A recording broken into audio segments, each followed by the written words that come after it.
ROI is so good that even if you overpay, it still might be okay. So I was looking at this route.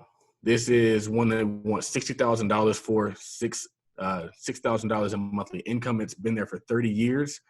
I would say that I would want to offer probably like 10% down and then see if they'd seller finance the rest. The deal makes sense though. I think nothing wrong with this to me. Just a matter of if you can finance it and seeing what they'll finance it for and then making sure that it's going to cash flow after you finance it. So the immediate offer is you say, hey, I want to buy this. I'll put down $6,000 cash and seller finance the rest, maybe over 3 years. This is an older guy. He's probably willing to just take that mailbox money over the next 3 years. A lot of it is negotiation. A lot of people think that we get deals because we just buy it. No, we get deals because we're aggressive about negotiating these deals. So when we bought our route, it was actually listed for like 13. We bought it for 10, but we bought it with seller financing. So I approached him. I said, hey, I'm going to ask for a cheaper price, and I'm also going to ask that you finance this. And so they did it for us. This is a deal that I put an offer in on, and it was actually accepted. The reason why I didn't take it is because he couldn't verify income. So when you are buying it, you want to verify income. So an offer is an invitation for a conversation. You offer what you offer. I offered him $6,000. He said, okay. And I said, okay, well, now I want to see your financial statements. I want to see your bank records. I want to see something to verify that you're making the money that you're saying that you're making. He basically said that he couldn't do it. He said he only had the machines for like a month and that he was selling it because he got sick. And then he couldn't give me verification of the income because the other guy who ran it before him was older and ran it as a cash business. So I was like, I'm going to back away from that. I'm not taking that risk. I can't take that ride. And this one is an entry-level deal. I think this would be perfect for like a kid. It's $2,500 and it's only going to generate about $200 per month. I would see if you can get it for cheaper, maybe $1,500. It's already situated. You're going to get your money back in year one, like we try to do. And it'll be perfect just to kind of create that income, just to kind of fund your child's savings. So I think that's it. We're going to go ahead and see what the questions are saying. Hey, Chuck, one of the questions that seem really important is a LLC a better option or S Corp? So I always tell people, get started, get fancy later. An LLC is the fundamental business structure. You can do an S Corp, but there's a lot of different rules that come with it being an S Corp. So it's not a matter of if it's better or worse. It's a matter of what's right for you. In the beginning of your business, you don't really know, but I tell people like the worst case scenario, LLC is always going to be a good fallback because you can actually elect to be taxed as an S Corp if you have an LLC. So you can kind of play both sides. I know Brian, he kind of knows how that works. And so I would say don't overthink that. Get in the business. A vending machine company that is an LLC is still a vending machine company. A vending machine company that's an S Corp is still a vending machine company. So I want you to get into business and then get fancy. Oh man, there's so many questions in here. My bad. And I only have like 5 minutes before we tap in Brian. Let me see if I can skim through these really quick.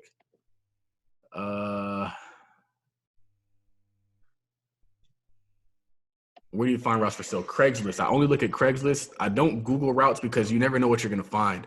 You'll find a lot of middlemen. You'll find a lot of people who are trying to finesse you. And I just have found that the most thorough and the most realistic people are on Craigslist. Maybe you can find some on the internet, but I did internet searches. I didn't really have any success there. I found the most success on Craigslist. You're going to get the best terms going through Craigslist because they have less of a pool for buyers as well. So yeah, where do you find the vending machine deals? Craigslist. Also, you can go to like vending machine warehouses. That's where you can find vending machines and you can actually just buy the vending machines and place them. But I go straight to Craigslist. I Google vending machine route. And I don't Google it. I go to Craigslist, I type in vending machine route, and I just do a search for that. Strictly from Craigslist at the moment. Yeah, same question. Coming with machine or sold separate. I'm not sure what that means. So if you guys have any questions, always email me at info@capitaltodd.com. Hopefully that was informative. Hopefully you guys are able to take something from that. And the next person that we have coming up is Brian Robertson. He is a CPA, young CPA. He's out of Chicago. He has done so many different dope things just from like are you like 25 or something? He's like 25. This guy is like killing the game. He has 16 rental cars. He owns a 3-family. What else do you have, man? He's a freaking boss. That's what you he's can run down your resume better than I can. He eats like fancy vegan spaghetti sauce. Like, who even does that, man? He's a G. He's a freaking G. What up, Briggs? Oh, man. What up? How y'all feeling, man? Good. Thank you for tuning in with us. Yeah, thank you for having me. Let me share my screen real quick. Screen one.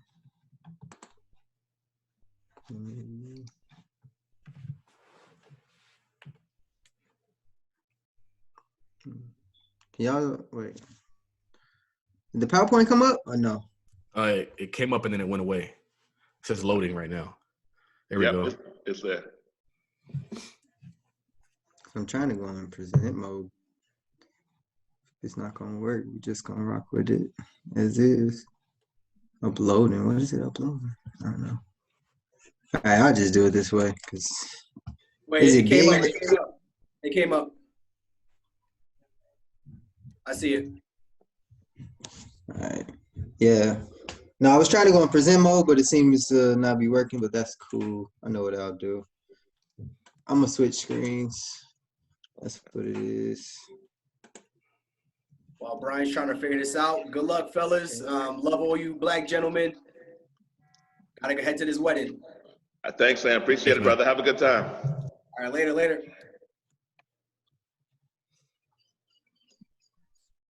All right, there we go. It's clear? I just want to make sure. Yeah, it looks good. All right, cool. All right.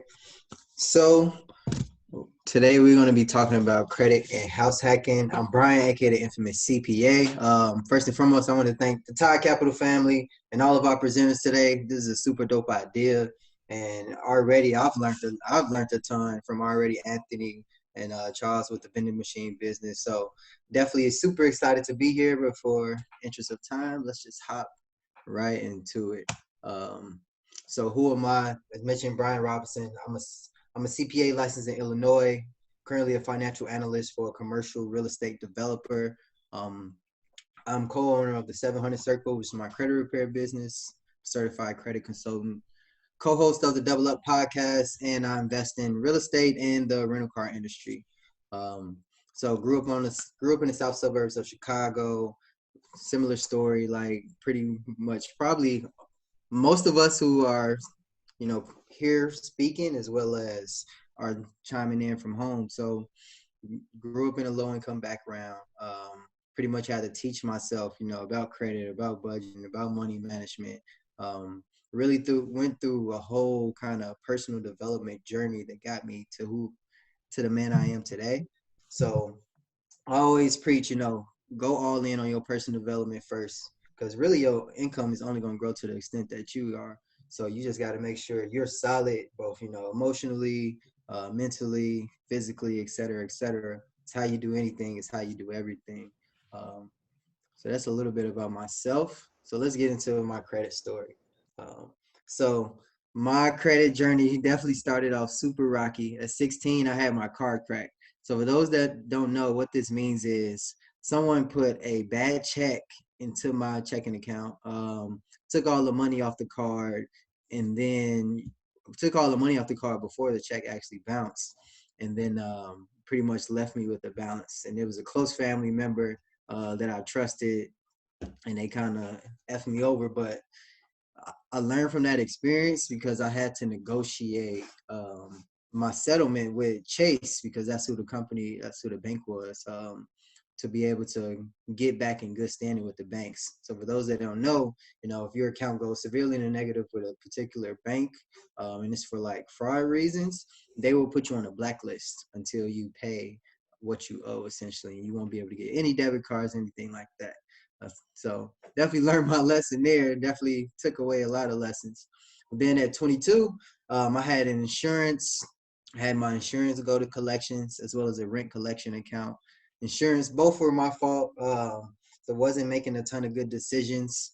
And then once I graduated from college, I got my accountancy degree. I was $7,000 in credit card debt from blowing money on spring breaks, just buying things I shouldn't have been purchasing. I was just not financially literate, wasn't really paying too much attention about my finances at all. So I ended up graduating with like a 580 credit score.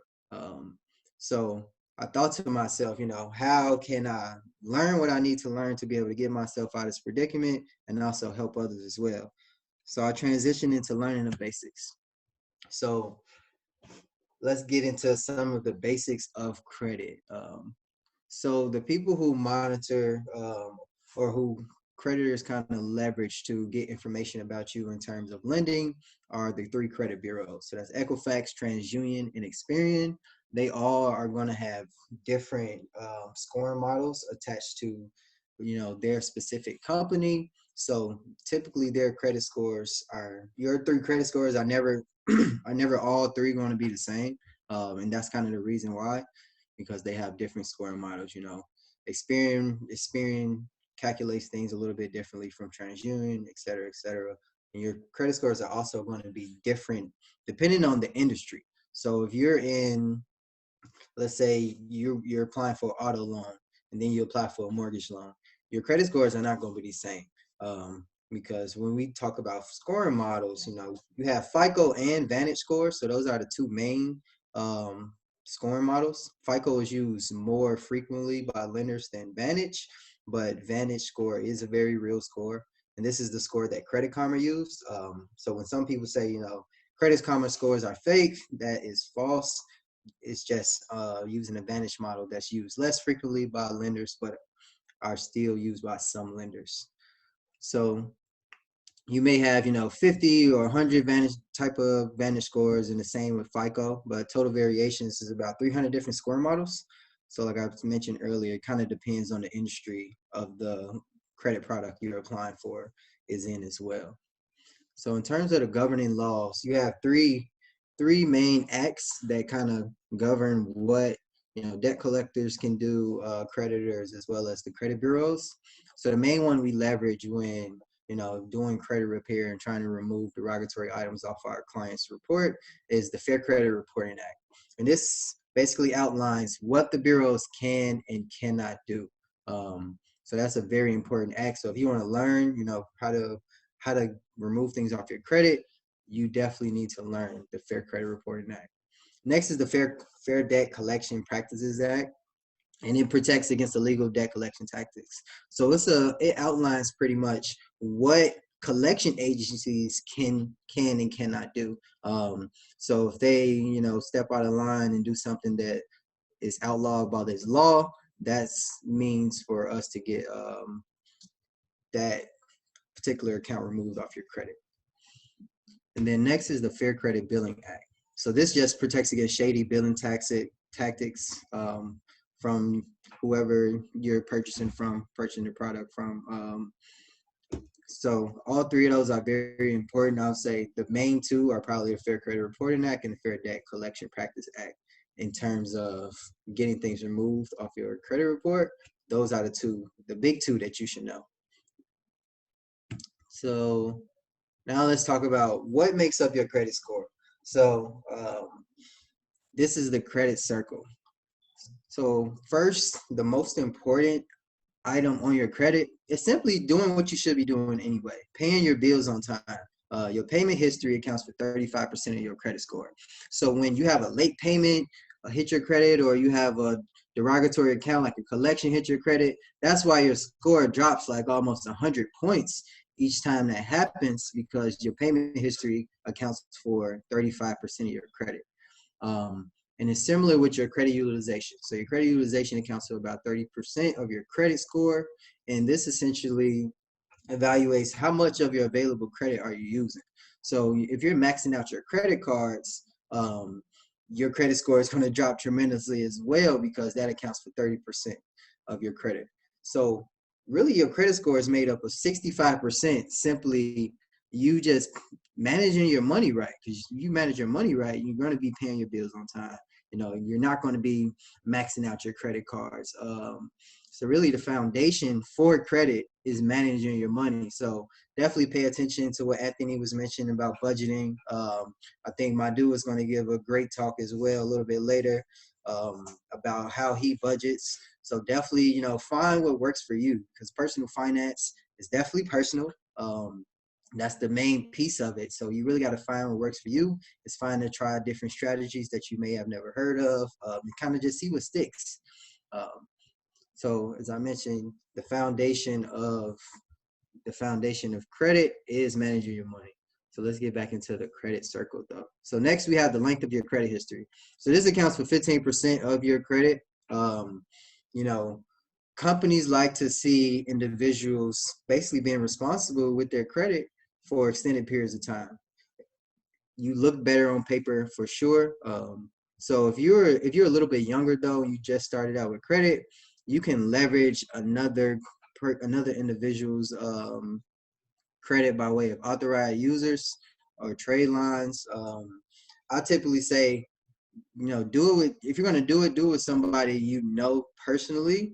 I'm not too big on doing it with complete strangers on the internet, but if your parent has great credit and they have a card with a relatively low balance, a low credit utilization, and it has a long length of credit history, you can be added as an authorized user, and that will help boost up the length of your credit history. And also if they have a big credit limit on that particular card, that can boost up the amount of available credit you have, which would affect your credit utilization as well. It would reduce your credit utilization if you have high credit card debt.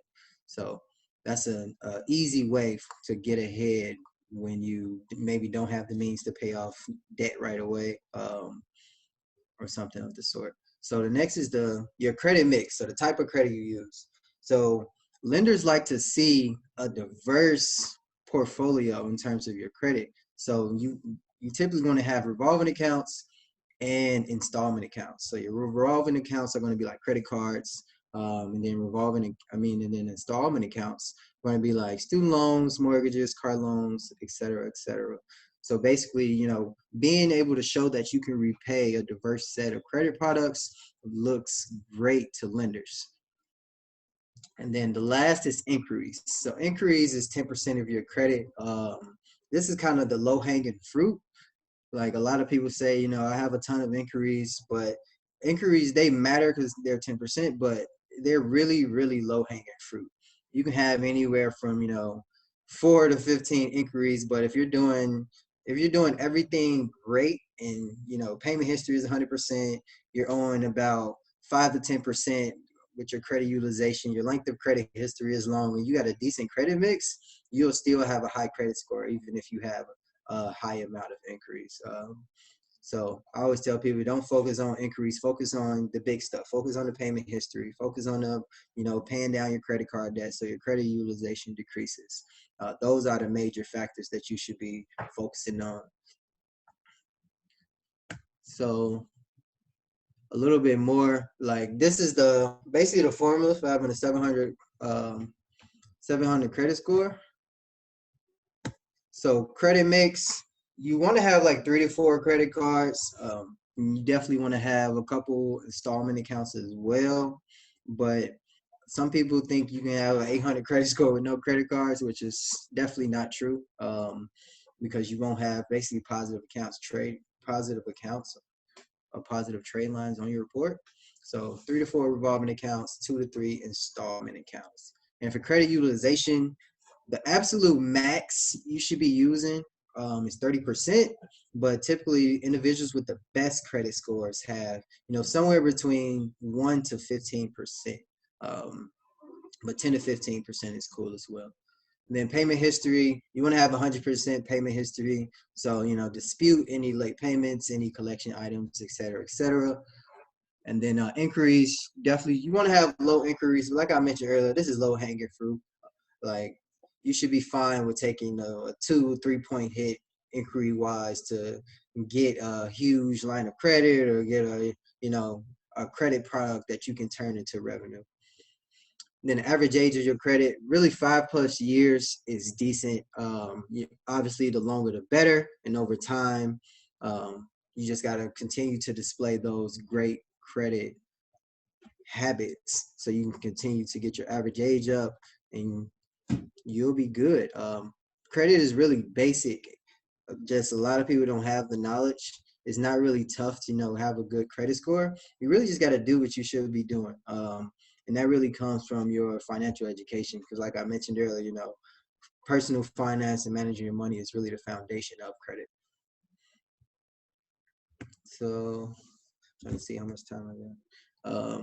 So the final credit tips: credit unions typically get the best rates, and they are typically very generous with their credit limits. For example, like Navy Federal, they give huge lines of credit, pretty decent credit card limits as well. You do need to either be in the armed forces or know someone who in the armed forces, or you can leverage someone who already has a Navy Federal account. Then they just provide you their access code. You can open an account like that. Always, I say, leverage your credit to make money, not to spend it all, because credit is simply a tool. It's a tool to get ahead. So definitely leverage it to make money. And then, as I mentioned earlier, I'm going to keep repeating this. Effectively managing your money is directly correlated with your credit score, because your payment history and credit utilization is 65% of your credit score. So pay attention to Money Man Dude's tips. Pay attention to what Anthony was talking about earlier. And then also just start building your credit and building credit capital as early as possible. You just want to make sure that you have a ton of credit capital, because you can use that to invest in real estate, vending machines, et cetera, et cetera. People are going to be talking about a ton of different topics that you can invest in today. And if you're continually stacking your credit capital, then you don't have to necessarily, go to a bank to get a loan or anything like that. You'll already have that capital in hand, and then you can just, use your resources at hand. Then if you need help fixing your credit, I definitely recommend working with a professional if you don't have the time. But if you have the time and actually want to learn, how to do this on your own to help your family or help your community or even start your own credit business, definitely check out Irene's Do-It-Yourself Credit Guide, and it's in my link tree right here. So I'll copy this and put this in the chat. Then if you need help fixing your credit, my company is the 700 Circle. You can find us at the700circle.com or on Instagram at the 700 Circle. So that's credit. Let's jump over to house hacking. All right, so just hop right into it for the interest of time. So what is house hacking? So house hacking is simply purchasing a property, 1 to 4 units. You're going to purchase it as a primary residence, and most people, they use an FHA loan to pay, anywhere from 0 to 3% for the 3.5% for the down payment. It can get as low as 0% if you're using, down payment assistance programs or grants. So, and then you just rent the other rooms out if it's a single family home, whether that's, to an actual tenant or a roommate, or even just Airbnb-ing out different rooms in your house for extended periods of time.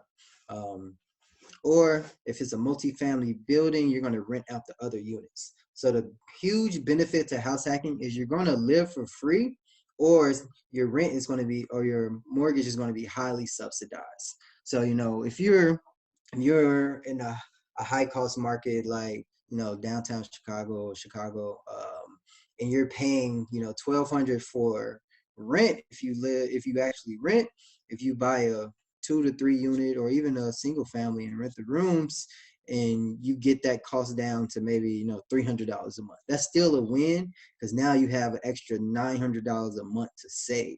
And that accounts to, over a year span, that's almost $10K in savings. So you can also set it up like I do, where I'm actually profiting every month. And I'm going to walk you through my deal as well in a second. So I want you guys to see the numbers and how it works. So the other benefits to house hacking, on the real estate side, you're getting that rental income to offset your rent. Offset the cost that you will be paying for rent. So that helps increase your income as well. You get tax savings. You're getting equity by way of your tenants paying down your mortgage. Potentially appreciation depending on where you buy as well as how you buy. Because if you do a renovation, you can force that appreciation. Passive income, because even if you're managing your own rental, like it's actually very passive as long as you purchase the right property and make sure you vet it. You'll have very few maintenance items and things of that nature. It won't take up a ton of time.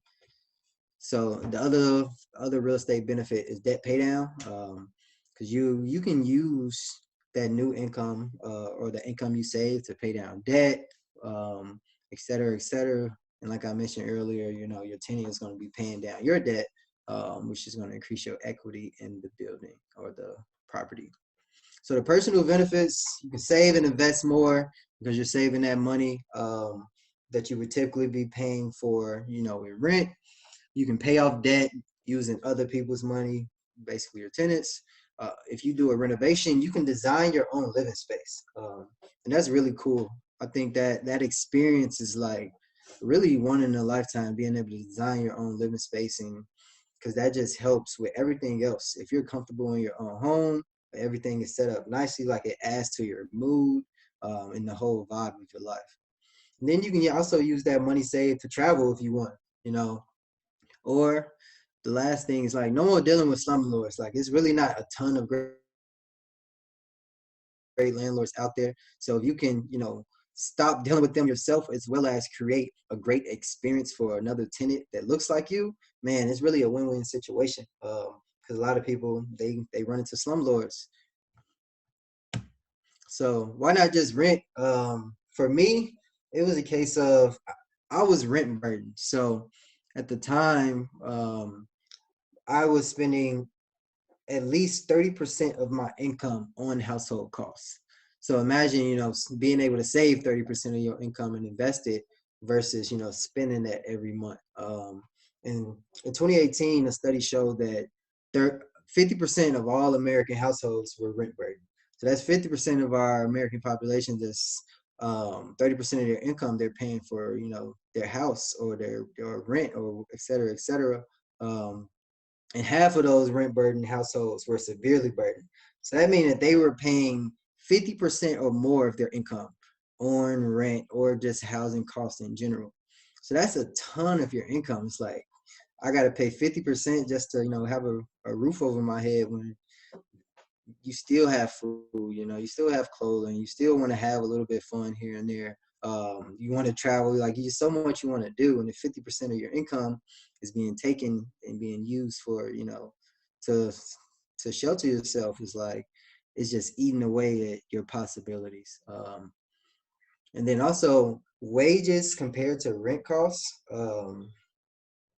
have been like rents on average have increased 4.3%, while average salaries have increased 2.5%.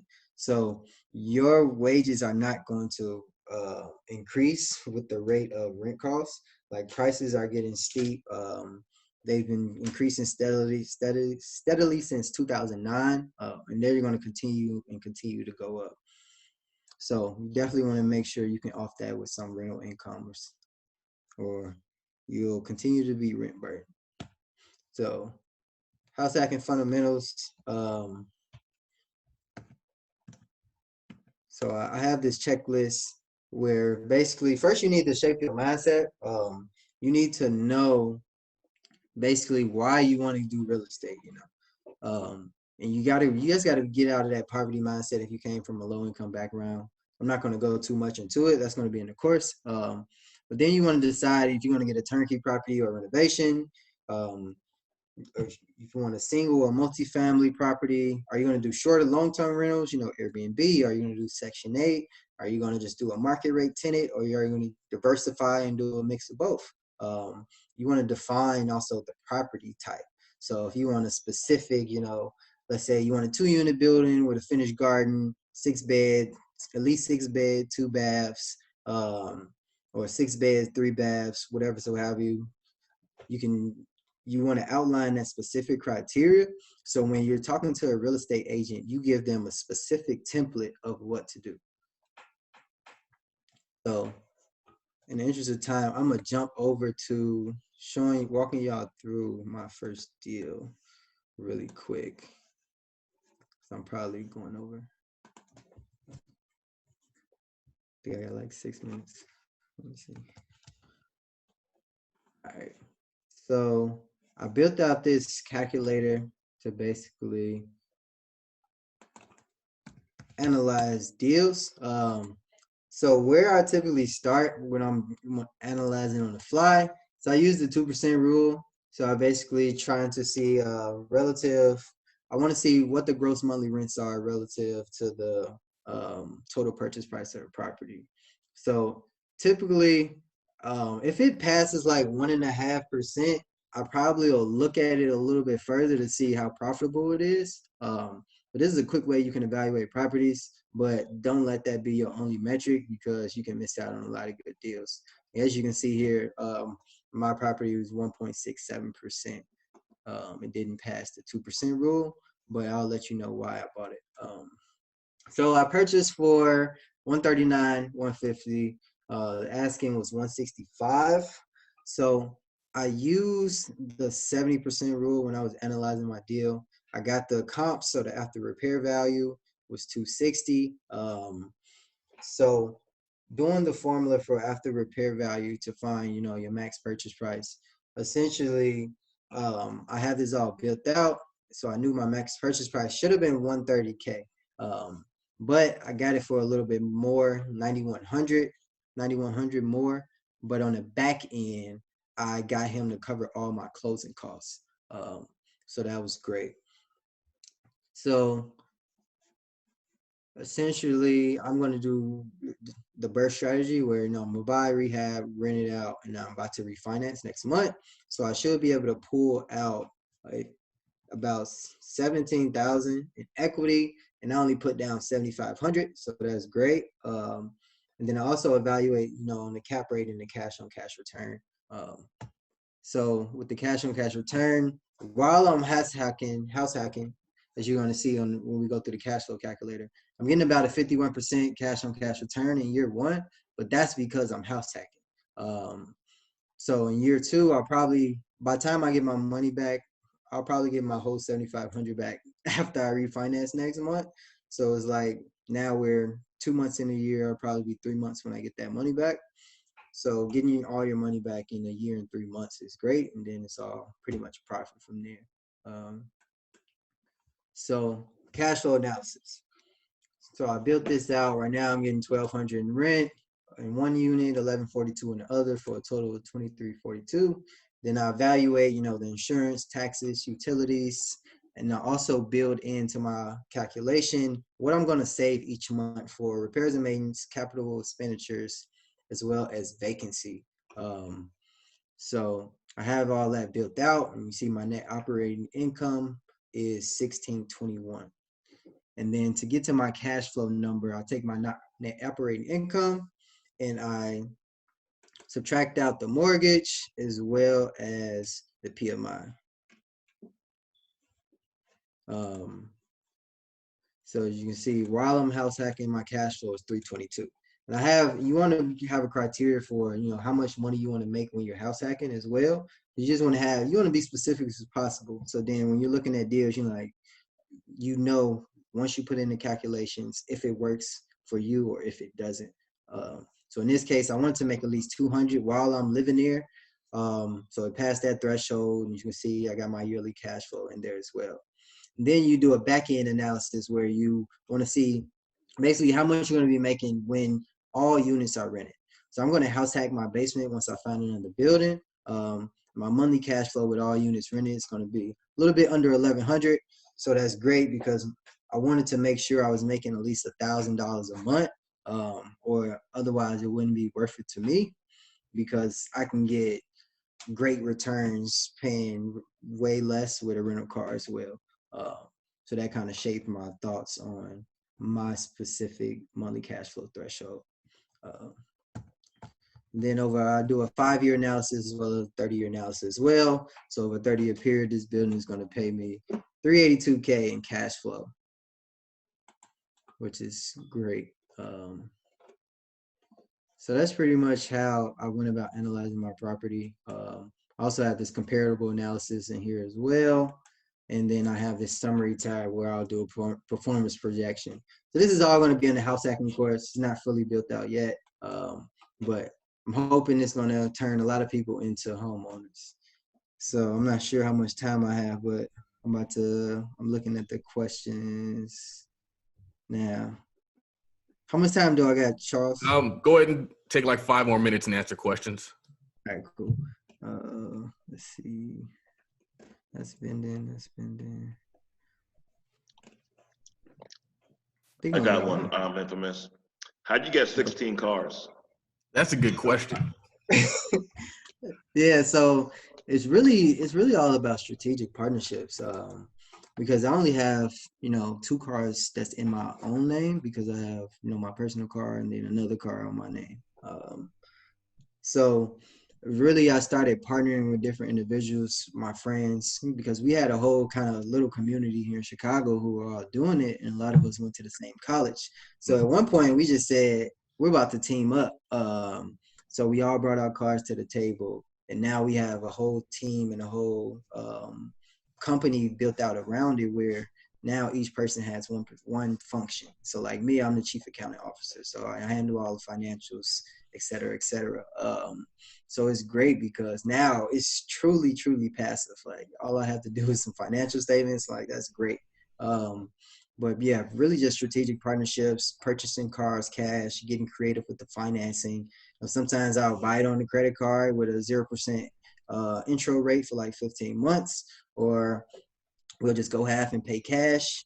And then we started getting creative with partnerships with actual dealerships. So we will go into the dealership, maybe purchase a car or two, and then we present to them or negotiate a specific down payment amount where they wouldn't run our credit anymore. The car would go directly in the business name, and we'll get to basically finance the car over a certain period of time as well. And we'll have to put down like maybe 30% or something like that. So that was a great way we were able to get cars for cheap, and basically not have to worry about, ruining our debt to income ratio by putting cars in our own name. And y'all are cold. Right. Yeah. That's impressive. So there's a lot of strategic partnerships, basically. That's dope. Good Yeah. stuff. Good stuff. Are you what they would consider a career employee and entrepreneur on the side, or are you going to make your exit from the 9-to-5 world in a certain time frame? Yeah, so I'm going to exit. I'm going to exit probably when it no longer becomes feasible to do both.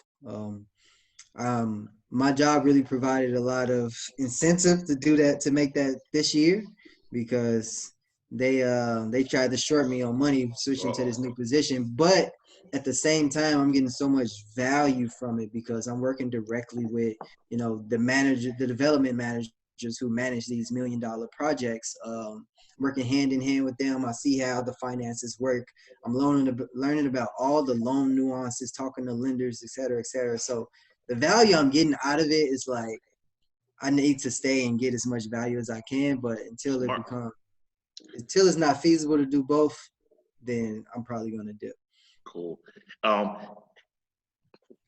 Your next course needs to be how to build slides and graphs, because everybody in the chat room is saying how fire your graphs and slides are. And when you had them, I was like, oh, these slides are cold. So yeah, man, like that's your next course after the house hacking. Yeah, like I love building stuff out like this. Like a lot of people said that with the car rental too, because I want to make everything easy, like easy for everybody, like super easy to the point where you just take action and just go. So I see somebody said, why refinance instead of getting a HELOC?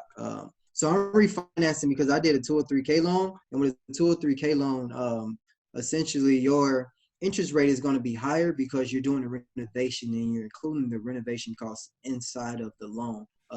So now that rates are super low, I'm going to basically get out of that high 6.125 interest rate, and I'm going to get something probably in the 3s, depending on what my credit is at the time.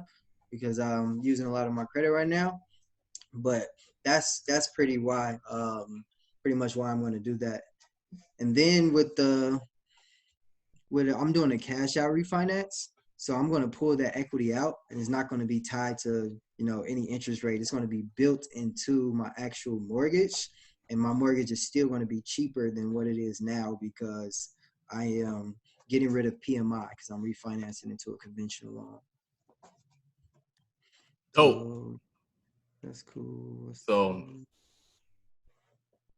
somebody said, any last questions? Would we have access to that chart? If you buy the house hacking course, which is going to be releasing next month, you will have access. Budget spreadsheet. We'll have all the links to all of his courses and all of his resources, and also how you can contact him through social media in the notes. We'll probably just compile a whole email with just a list of all that stuff for you guys. And so we'll send that out after the conference is finalized. Yeah. So thank you, brother, for sharing tips on credit and house hacking. I think people got a lot of value out of that. They learned, just how you can structure a deal. They also learned how to very thoroughly analyze a deal. So I'm definitely about to screenshot this spreadsheet. Go crazy. But thank you for having me. For real. All right, so next we have Brother Maydu, Oge Maydu. He is a fund manager. He is an engineer. He's an MBA. He is a lot of really dope things. And he's going to be talking to you about his book and some principles that he created. I'm not sure how long ago. It's called 10 Reasons Why You're Living Senseless. Financial principles that are going to help you get your money right. So welcome, man. Hey, I appreciate it. Glad to be here. Money, what up, Money? Also, Mr. 50%, 40%, his investment club is up 40, 50% with the stock. So that's his nickname in the streets. All right, let me see if I can screen share. Cool. Hey, the social media economy is nuts, man. Everybody has their own brand. Everybody's rocking their own stuff. This is great. I love to see it. That's what it is. Brian, if you could make yourself an attendee, or Charles, that you could do for Brian? Okay, cool. All right, Money, let's do it. All right, y'all can see my screen? Yes. All right, cool. All right, so yeah, I am here to talk about 10 Reasons Why You're Living Senseless, which is a 10-step guide on what you guys are doing, well, you guys, me, myself included, is doing with our money, and how we can do better if we are in a situation where we're looking to get out of debt. So as far as who I am, my name is Oge Madu. I'm a first generation Nigerian American. I have an electrical engineering degree, and as well, I have an MBA from Pepperdine. I started a company called the Black Tea Group 2 years ago, and it was pretty much to help millennials like myself just kind of get it started in investing. I was noticing a lot of people in my age range, once I got out of college, they weren't really investing in many things, especially when you talk about like simple things like the stock market. A lot of people think that just because that, they're investing in their 401k, right? That's not investing. I mean, that's still part of it. Like you still are investing. So for me, some people didn't know that how to, I guess, invest outside of just throwing money in the 401k, because you could just do that so mindlessly. So started that back in 2017, and it's slowly becoming a brand that I think is helping a lot of people around the nation. I personally invest in real estate, both domestically here in the U.S. and as well as internationally. I believe that the next generation should be financially literate. So pretty much here to do my part. Next month I'll be speaking to 700 high school kids in regards to how pretty much this presentation here. catch them while they're early, allow them not to get into debt. That's probably going to be one of the biggest things for them, going before they, go into college or just start getting a hold of these credit cards. So I think that if they are able to become financially literate, that's going to have a trickle-down effect that's beneficial to everybody. I'm also a serial brand builder. So I have a company, a fitness wear line called Phoenix Athletica, and I have a beard care product or line coming out here in the next couple of months. So yeah, that's some of the other things that I kind of do on the side alongside running the Black Sea Group. And then I'm just a personal finance author. So I've created the book 10 Reasons Why You're Living Senseless back in 2017. Like I said, pretty much allowing people to kind of understand what they're doing with their money. A lot of the stuff in the book is very, you would think that it's, common knowledge, but you'd be surprised at how many people either just forget and they just needed to be reminded, or they just didn't know, and it's put in a way that there's definitely actionable advice for someone to immediately be able to just save money. And because the thing is, the biggest thing about this book is understanding that once you get your finances under control, you're able to now be able to invest. And then when you talk about investing, that's where the generational wealth starts coming in. So once you're able to kind of get your finances under control, you will also able to invest in the things that you want that will allow you to have the life that you want, which is things like real estate, businesses, and other things of that nature. So kind of going to the presentation, here are the 10 reasons that I put together why, where your money is going. So number 1 is your residence. Number 2 is your debt. Number 3 is your ride. Number 4 is your meals. Number 5 is your budget. Number 6 is your friends. Number 7 is your wardrobe. Number 8 is your upgrades. Number 9 is insurance. And number 10 is taxes. And so I'll kind of, not really deep dive, but kind of go over each one of these and kind of give my opinion on why or how you can do better with each of the, or from where all of your money is going. All right, so number 1 is your residence. Pretty much one of the things I did in the book was kind of have a meme in each one. So this one here, Scar is the landlord, and Mufasa is whoever's, when you're paying rent, you're paying to a landlord who's obviously being able to, fund their own lifestyle due to you living at their place. So when you talk about your residence, one of the things that you want to do is lower your living expenses. Because a lot of people are living expensive. They want to live by themselves. They don't want to sacrifice. And when you talk about that, sacrifice is just temporary. When you're wanting to get to where you want to go, you have to sacrifice. There's no way around that.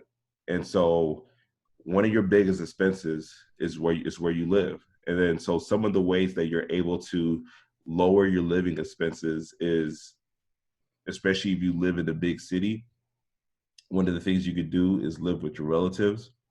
If you're like me, I couldn't really do that. I just kind of growing up the way I did, there was no way I was going to go back home and live with my parents. But a lot of people have, a good relationship to where they're able to go home and stay and stack up for, a couple years, which allows them to have this capital ready to invest in either buying their own property, to what Brian said earlier, house hack, or just invest in real estate or any other business. So one of the things you could do is live with your relatives. Another thing that you can do is have roommates.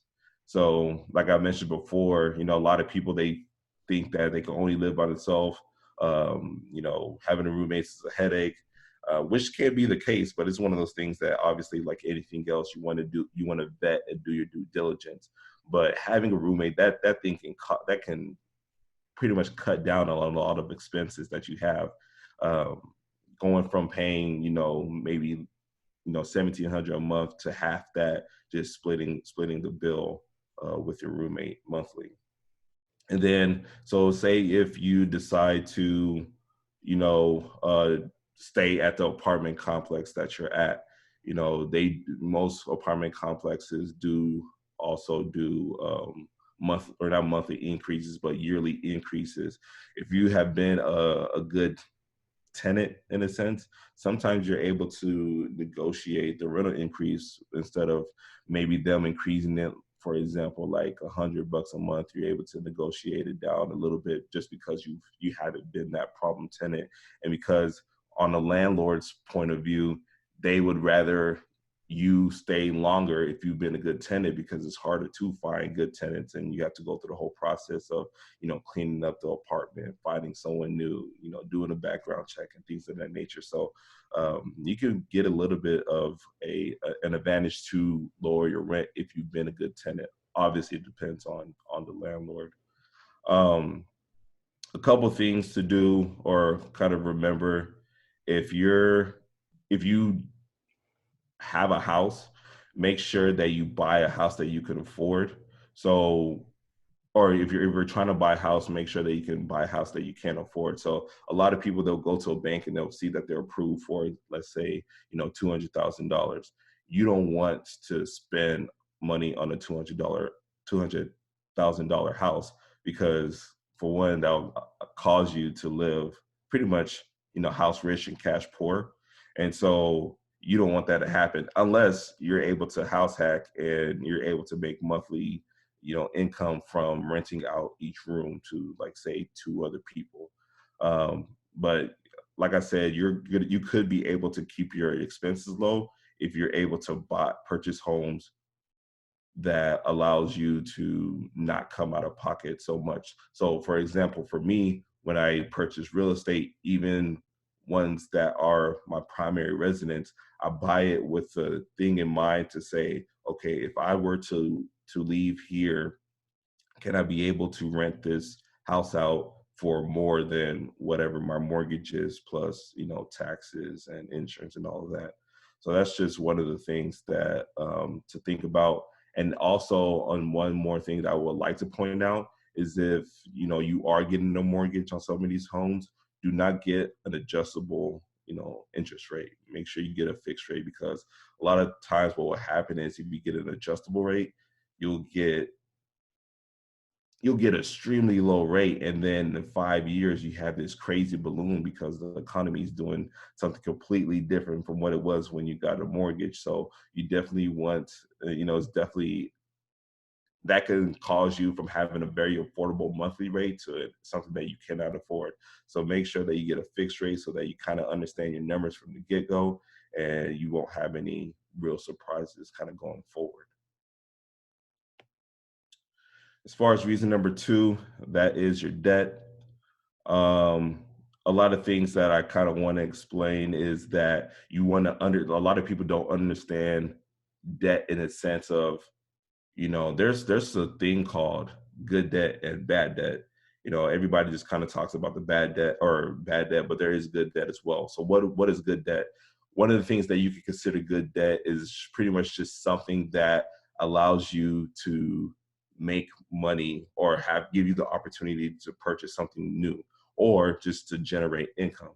So when you talk about good debt, one of the things that you can consider good debt is, for example, if you do your due diligence, college, right? The college will allow you to get, a degree, certifications to get, a high paying job. And so because you've taken out a loan to acquire this degree, now you're able to get a well-paid job that allows you to pay back your loan, plus be able to support yourself and support your family as well. But when you talk about bad debt is pretty much consumer debt. So a lot of people, they use their credit cards a lot, and they think that, the money that they have from credit cards is free, which is not the case. Like, for example, for me, I use my credit card almost all the time, but it's because I understand how much money I have sitting in, my checking account. So whenever it's time to pay off the balance at the end of the month, I'm able to just pay it off. And I know that I'm not going into debt paying off a credit card. But on the back end, what it allows me to do is to, collect all these points that, the credit card holder is offering. So as I mentioned, not all debt is bad debt. You definitely want to borrow money for things that give you an opportunity to make more money. And then another thing that you want to do is if you have consumer debt, you want to just kick that credit card habit and decrease your spending and increase your income. I know I put and or in the presentation, but you definitely want to increase your income while you're decreasing your expenses, while you're in debt.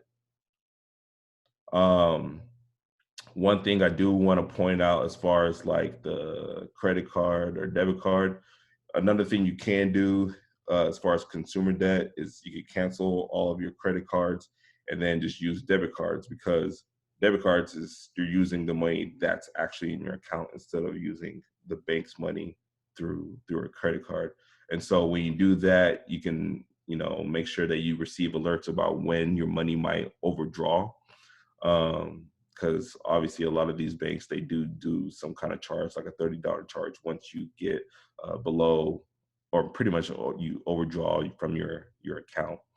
And then on top of that, with a debit card, if you did have a fraudulent charge, you can use up to 60 days to dispute that charge, compared to a credit card. And then another thing you could do is use your savings or investments to pay down the debt. So, for example, there's a lot of people that, they might have accumulated a lot of, loan or student loans, and instead of paying it all off from a job that they're doing, 9-to-5 job, they've went into real estate and used the money that they probably would have put toward paying back the student loans into buying a property that they were able to fix up and then flip. So on the sell, they have this big chunk of change that they were able to put toward paying off the debt. And so say if you were, say you had student loan debt of $20,000, being able to, do a flip and get $20,000 in a 6 months time frame, you just paid off your debt that, with student loan debt that goes for many, many years,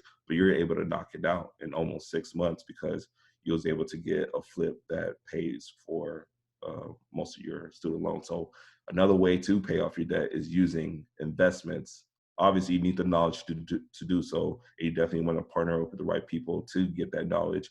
But there are ways to use your debt to make money to pay off other debt.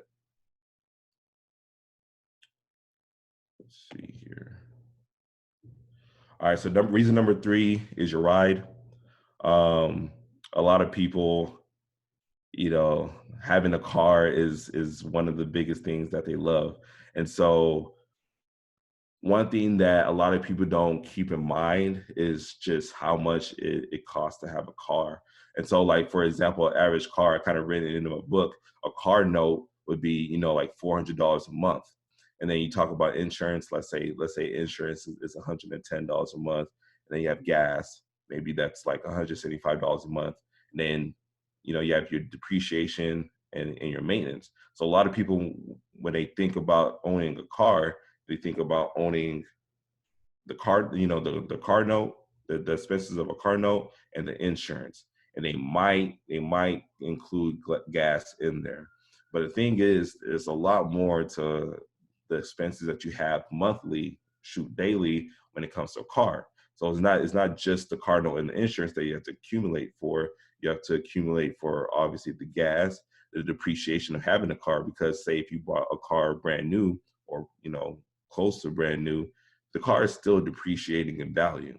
And so say if you were wanting to sell it in the future, it's not worth what it was, when you first bought it. So you have to also remind yourself that, there is a depreciation factor. And then on top of that, it's just the maintenance and repairs.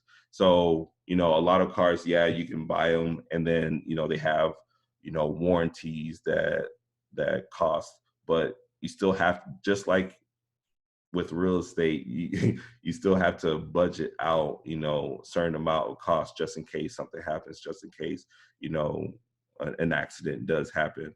So for example, with the example that I just mentioned earlier with, car note being like $400 a month, insurance 110, gas 175, depreciation 85, maintenance 90 a month, that comes out to $860 a month that you never really realized that you were paying. And then when you talk about a luxury car, you could bump those numbers up where it's almost double. So just because like insurance goes up crazy, gas, you obviously have to pay more just because the premium, and even the depreciation is actually even more on luxury cars. So, and then on top of that, the maintenance, once you are out of warranty and you start having to pay for some of these repairs, those cost more.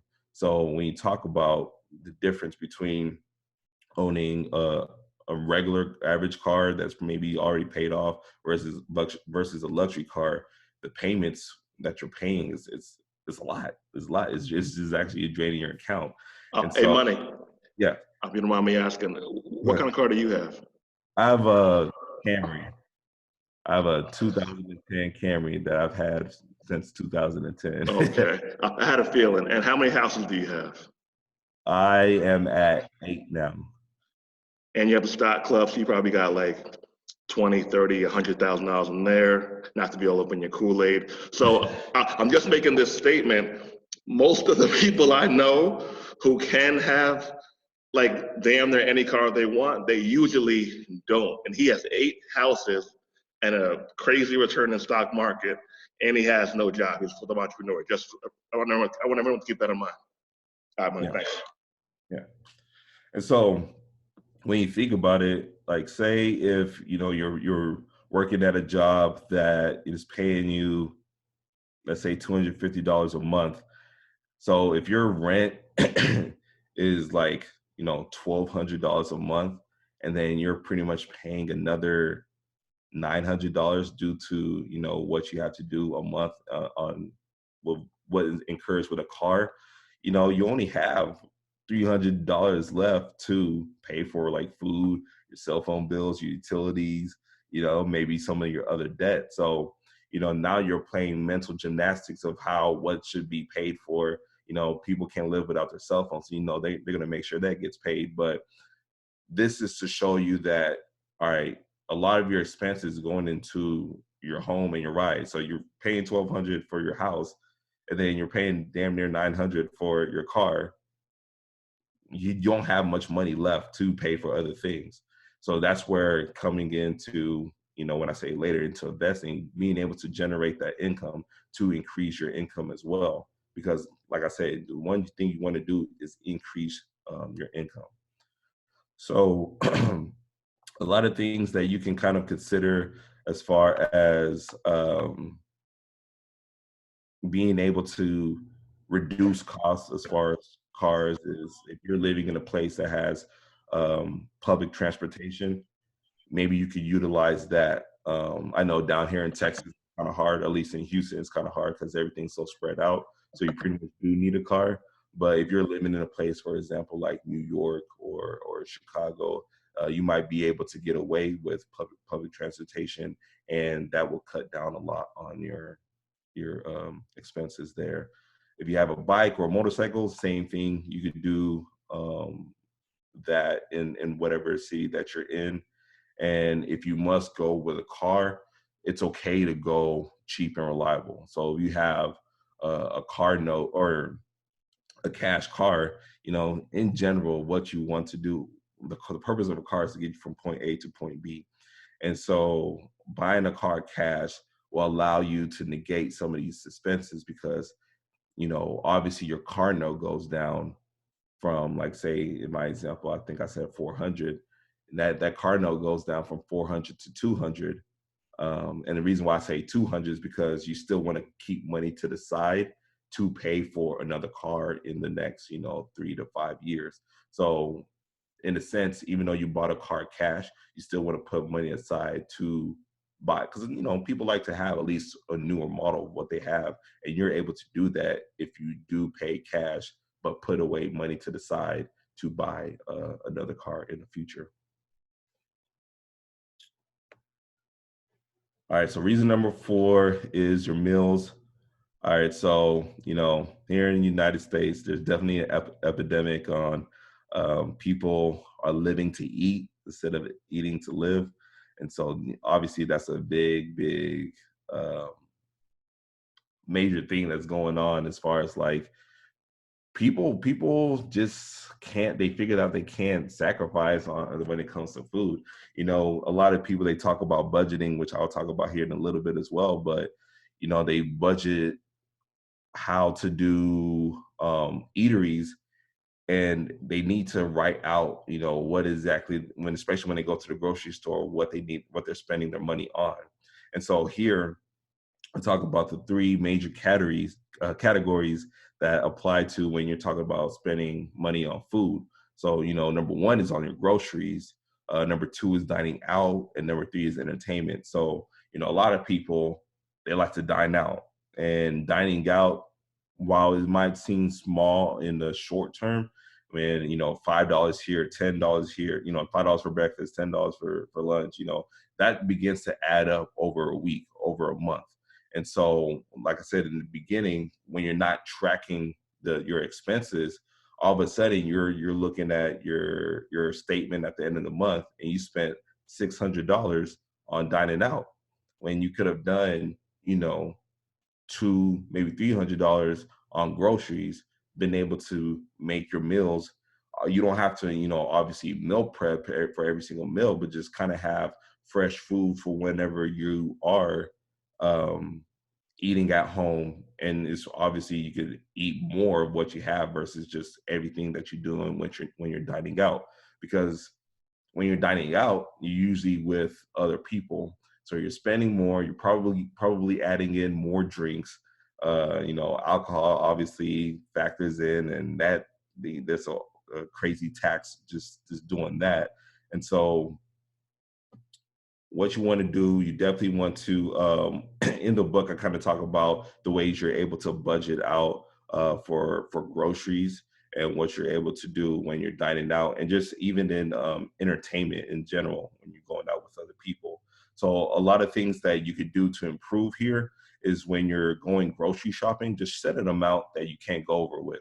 Like say, for example, you don't want to spend over, $200 in a month. If that's your goal, just have $200 in cash, and be like, and just pretty much say, all right, this is what I'm spending this month. I'm not going over. So you're not going to use your credit card. You're not going to use your debit card to pay for money for groceries. If you're dining out, set a daily limit of what you won't go over.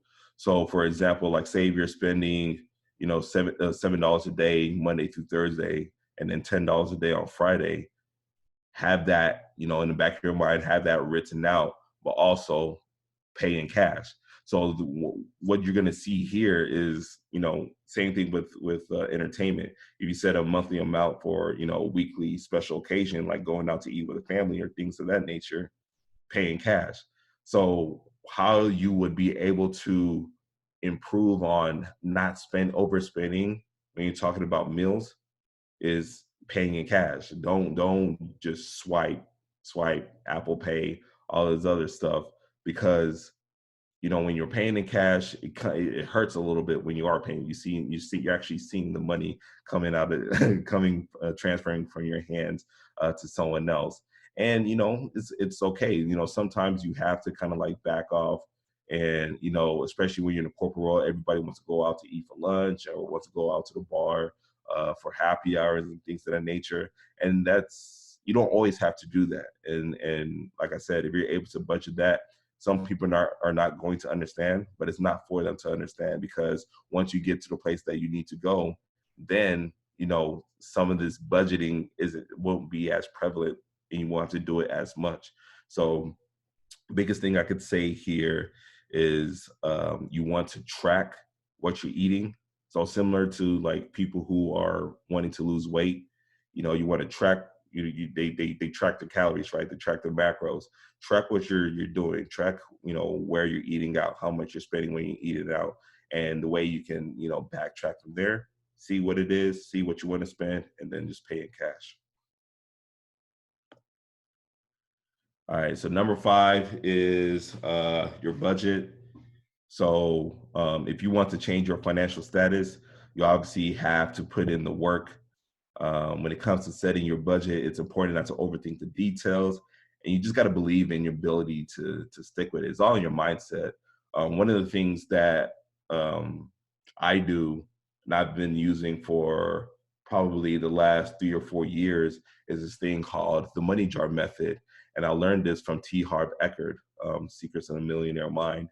And pretty much what it is you just have to have different buckets of money for different things. So one of the things that I have, for example, is I have a bucket. And when I say bucket, it's just different bank accounts that I like. Say if I had direct deposit, what percentage of money is going to what. So I have a bank account specifically for my necessities. And so 60% of my income will go into this account for necessities. And then I have another account for long-term savings. So 10% of whatever income that I have coming in is going into the long-term savings account. I have play money as well. So another thing that people don't understand is they want to go into a budget and they want to just like cut out everything and, you know, do all this stuff cold turkey. Well, the problem is if you don't have money to spend to kind of enjoy yourself, is that you're not going to be able to last longer. So you definitely want to have an account that accounts for, you know, expenses that deal with pleasure. Because if you do have an account that deals with that has expenses for pleasure, that allows you to stay on track much longer than if you were to just go cold turkey and say, no, I'm just going to just go crazy and be stringent. And so that was 3 accounts. And then, so I have another account specifically for education. And so this would be for like books, seminars, other people's courses, mentoring. And, you know, you could use this if you wanted to pay off a student loan debt. So 10% of that is in the education tab or account. And then I have another account for investing. So this would be the funds that I use that goes in. This account is actually my brokerage account.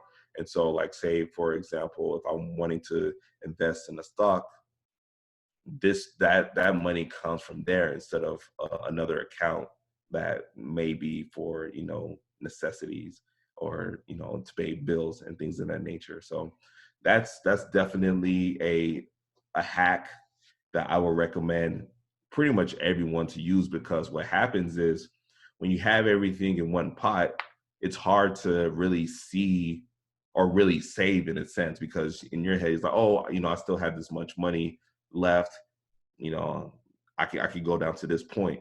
But if you have you know, different accounts that you're putting money in, now that account is smaller, but what happens is it's serving a certain purpose. And so when that purpose comes up, you have a specific reason, a specific place to go to get the funds to fund whatever it is. So I definitely recommend the money jar method if you have trouble budgeting. And then you can also use things like personal capital, right? So personal capital is kind of like Mint. It allows you to track your expenses as well. And it doesn't matter where your account is, they pretty much have it linked up with most major banks and credit unions. So you're able to see where all your money is going, and then it kind of help you track your net worth in a sense. So that's another place that you can use to kind of analyze your funds as well when it comes to sticking to a budget. All right, so number 6 is your friends. So, you know, how many of you guys have seen, you know, you let your friend borrow money and then you're on social media and you see them spending some cash and you're like, wait, what about paying me back? So, you know, it's definitely hard to save or spend money wisely when, you know, the people around you aren't doing so. And so it kind of goes back to that saying of, you are the 5 people that you surround yourself with. And so if you're surrounding yourself with bad money managers, you're going to be a bad money manager as well. So what you're going to have to do if you're in a situation where you need to save money or cut down on expenses, you're going to have to temporarily remove yourself from as many financially negative influences as possible. And unfortunately, that could be your friends, that could be sometimes family members, because they don't understand. Like I said, a lot of things that happens is almost like peer pressure. Your friends hit you up, oh man, let's go out, this weekend.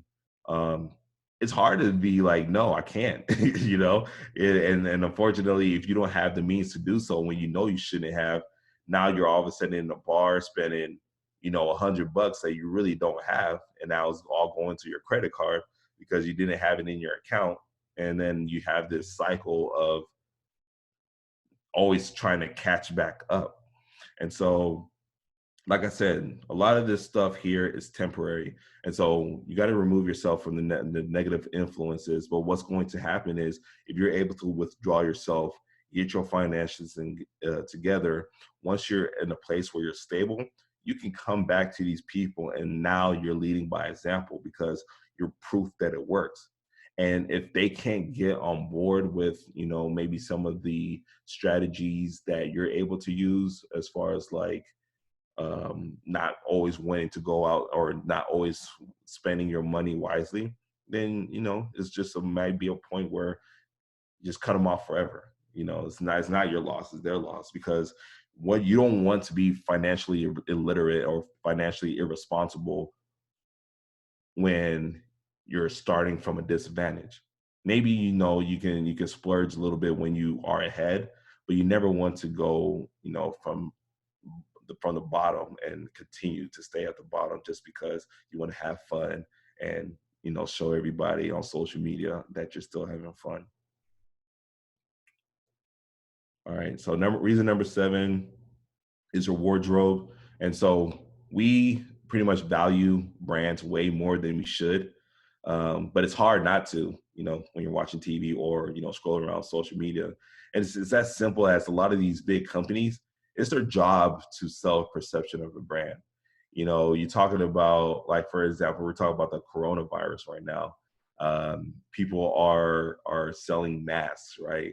Like, I would guarantee you if, for example, Supreme had just put their little label on some masks, they'll probably sell those masks for $1,000, and some people won't blink their eye and will buy it because it's Supreme. So, a lot of these things with brands, we don't need to value it as high as we do. Obviously, when you talk about some of the other brands like that are of luxury, yes, some of the price is worth the quality, but you can always find quality at a lower cost. And so one of the things that you want to do is, if you do have to spend stuff on luxury, spend it on something that you can get the most use out of. Don't just spend it on something that you're maybe going to wear once or twice in its lifetime. Get something that's of good quality that you're able to use consistently, and make sure that if possible, let it appreciate. Because I know one of the things I kind of push in the book was like, you're not your Rolex, you're not your Louis Vuittons, you're not your Ralph Lauren. So if obviously if done wisely, you could be able to purchase this stuff.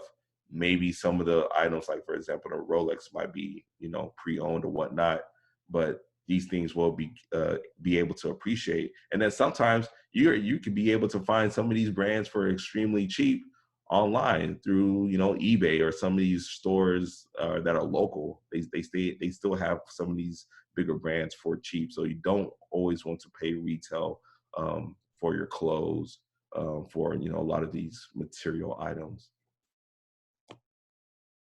And then your upgrades, you got the people who are always, trying to get new phones. I was people, back in college, it didn't matter. I always had to get the new phone the new iPhone once it came out.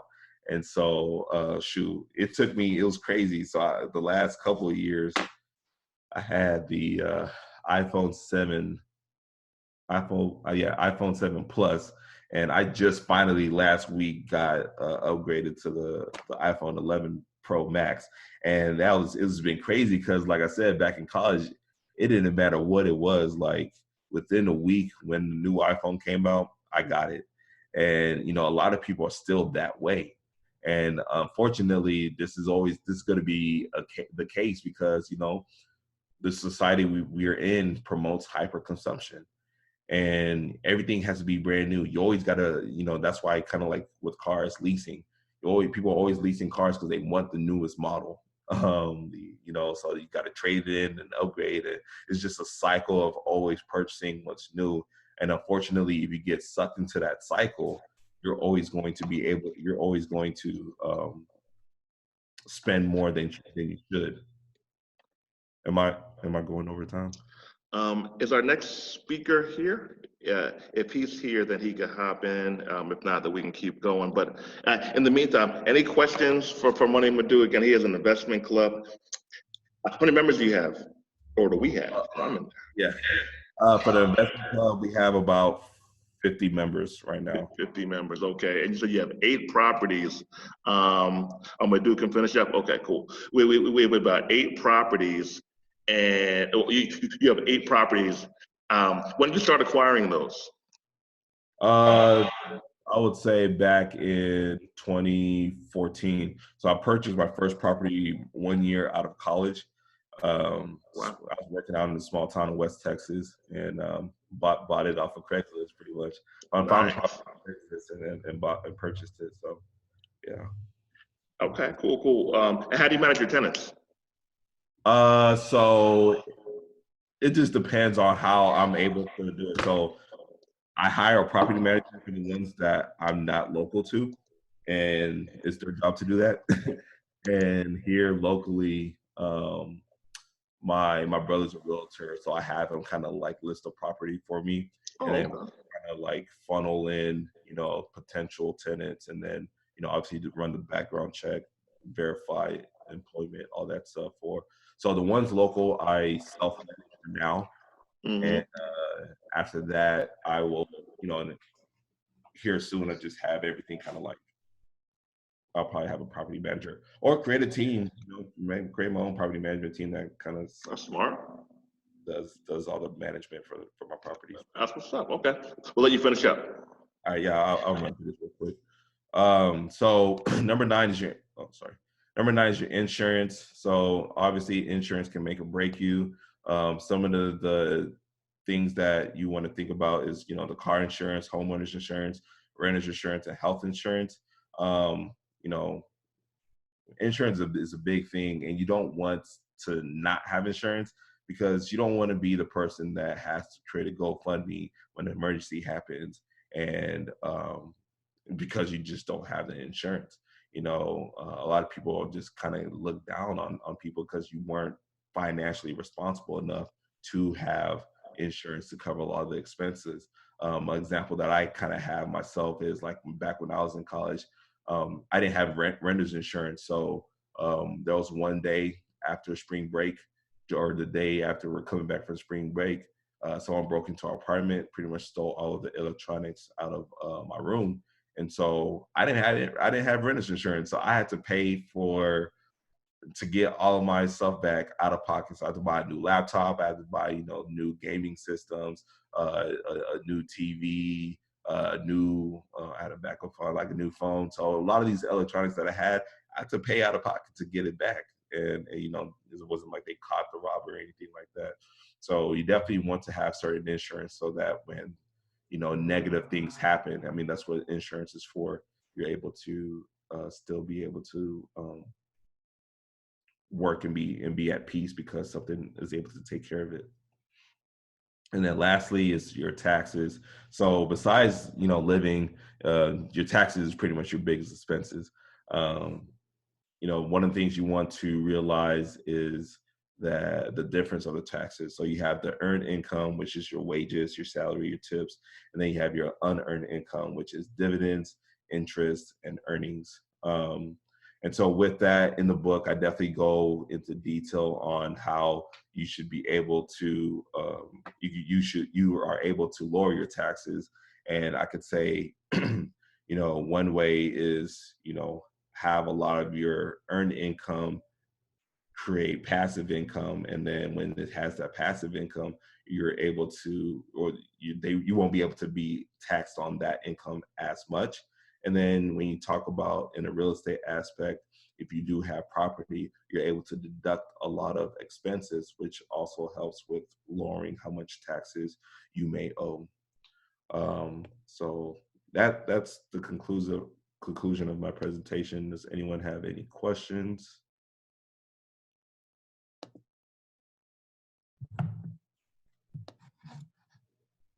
Somebody asked, how much do you pay your property manager? 10%. That's pretty much the norm. And money, where is your out of the country property? It's in Nigeria. Nice. So I have land, and I have a compound. Yeah, I have a lot of land that I want to start developing. Logos, stand up, logos. What are the numbers like on a Nigerian property? So it's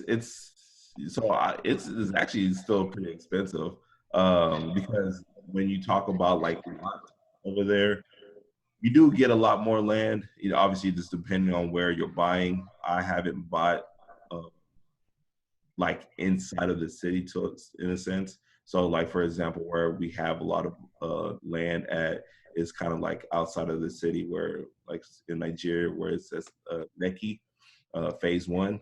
It's a very popular place that's been expanded, very touristic. Well, I bought a lot in phase 2 because eventually they're going to have to go into that second phase and start building all over again. So there I can kind of like wait and hold and just see what they're doing around there, and then just make a strategy on, do we want to build like, crazy property, or do we want to build a commercial space, or what to do. But similar situation, how you would buy property here, you just kind of find there's brokers and stuff like that, and realtors over there, so you're able to buy property definitely, and similar situation as you do here. Somebody said it would be dope to get a course on international investing. So that would be good. Good stuff. Everybody, the recordings will be sent out probably on Monday. The recordings will be sent out most likely on Monday. You'll have those, or before Monday, you'll have that. Good stuff, Money. Appreciate it. Thanks again. Also going to have those Hustle for Your Last Name shirts available through Bravado Life. Our sponsor. Shout out Bravado Life. Let's see. So next we have brother Brandon Thomas. He is a life insurance specialist. He is licensed in multiple states. He actually has his own life insurance company. So he went from working for a company to just saying, you know what, I'm going to create my own company, and I'm going to hustle for my last name. That's last name stuff right there, Chuck. Right. So where are you at, man? I think you just... Hear me and see me? There we go. Brandon, what up? What's up, brother? How you doing? Doing good. And everybody, type your questions in the chat box, please, not the Q&A box. Type them in the chat box. It's just easier to navigate in one box rather than two. So before Brandon goes, every Black man needs to have life insurance, period. Everybody. He'll tell you why, but it needs to be mandatory. We cannot have a Black man wealth workshop without talking about the simplest way to pass down friggin' wealth. And as Money Madu said earlier, it's embarrassing. It is embarrassing because life insurance doesn't cost much. All right, you gotta friggin' have it. It's a must. All right, I'm out. Let's go. You guys ready for me? Hello? Can you guys hear me? Yep, all you can. Okay. Good morning to you guys. Before I get started on my presentation, I do want to thank Mr. Oglesby and Mr. Hatchett for having me on here. And much respect, to all the speakers out there. I watch most, if not all of you guys. And I'm not sure if I'm the youngest speaker, but I mean, all you guys inspire me. And with that being said, my name is Brandon Thomas, and I am the owner operator at Brandon Thomas Insurance Services. Born and raised in Austin, Texas. I still reside here. I love it here. I don't see myself moving. I definitely want to do a lot of traveling, but as far as the city goes, I just love it out here. I've been a full-time entrepreneur since May 2018. So I'm almost 2 years in the game. I got my insurance license through an agency in October. And it was cool, but I noticed that there was some things that they weren't talking about. And as a man, I do have sort of an ego. So I wanted like more control over my portfolio and then more control over my income. So I ended up going independent in March of 2019. And since that day, I've scaled to from 1 to 5 states. And I've also been able to outsource some of my day-to-day business stuff. So before I got into insurance, I worked in the food industry. And I was tweeting this morning how 2 years ago, I used to be on my way to work and I'll be listening to, Todd Millionaire podcast. And I would hear people like, Madu and Andre C. Hatchett and, Hood Estates and Charm City Buyers and stuff like that. And like I said, I really look up to you guys and, y'all put me in a position to where I'm at now. So again, I want to thank you guys. And like I said, one of my biggest goals, as far as doing what I do is to educate, families, individuals, and businesses on all aspects of life and health insurance, because I noticed that in our community, it's not talked about. I didn't really see anybody, on the timeline bringing that, information. So I basically saw an opportunity and I, shot forward with it.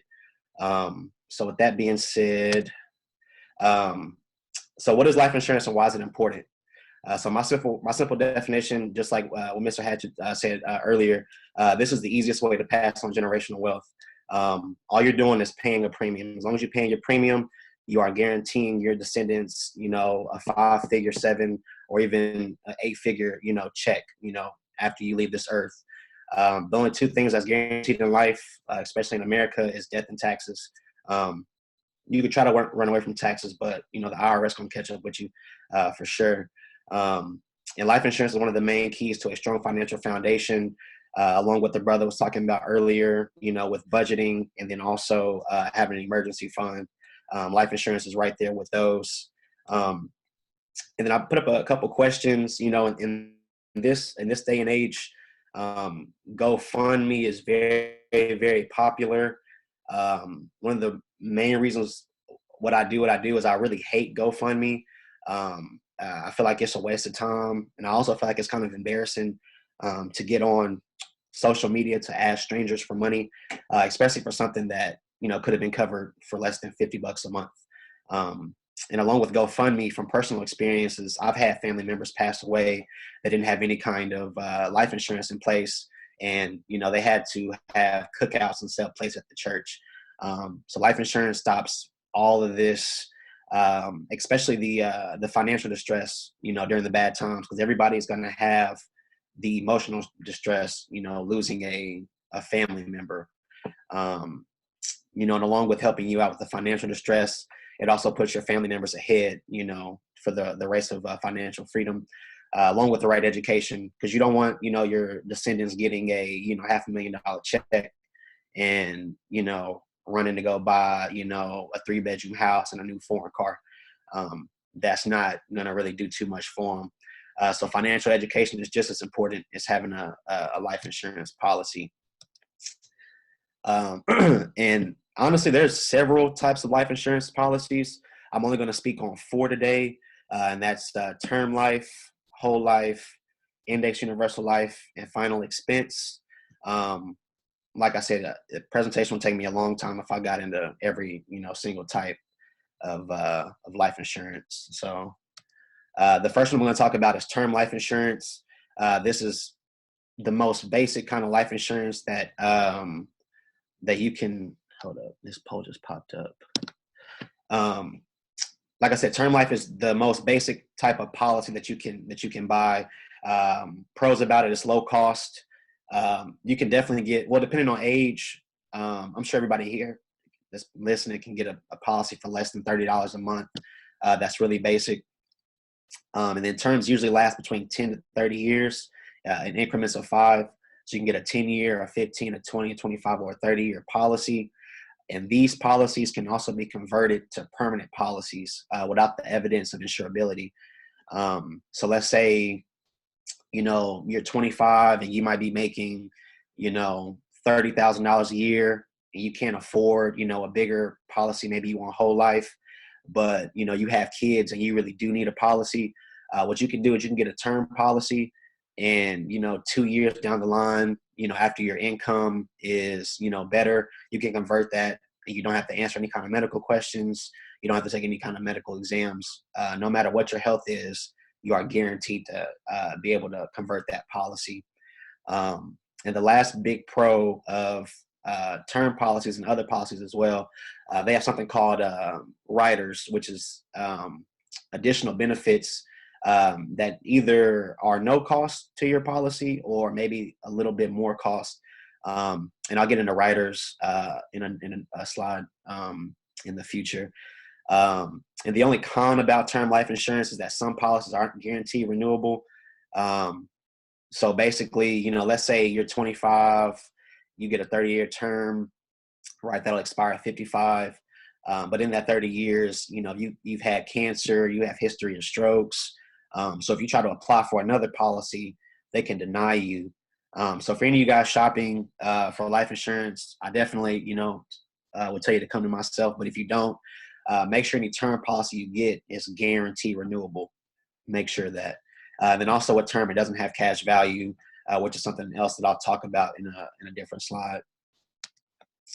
And then the next life insurance product I'll talk about is whole life insurance, which I'm pretty sure all of you guys are familiar with. So whole life is a permanent policy. The premiums are locked. So what you pay is what you pay.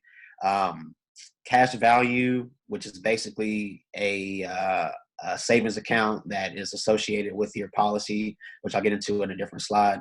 The interest on these is guaranteed.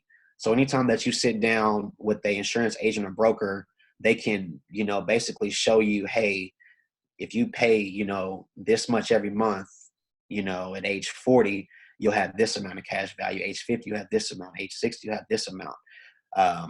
Cash value is guaranteed. Now, with it being guaranteed, the interest is not going to be high.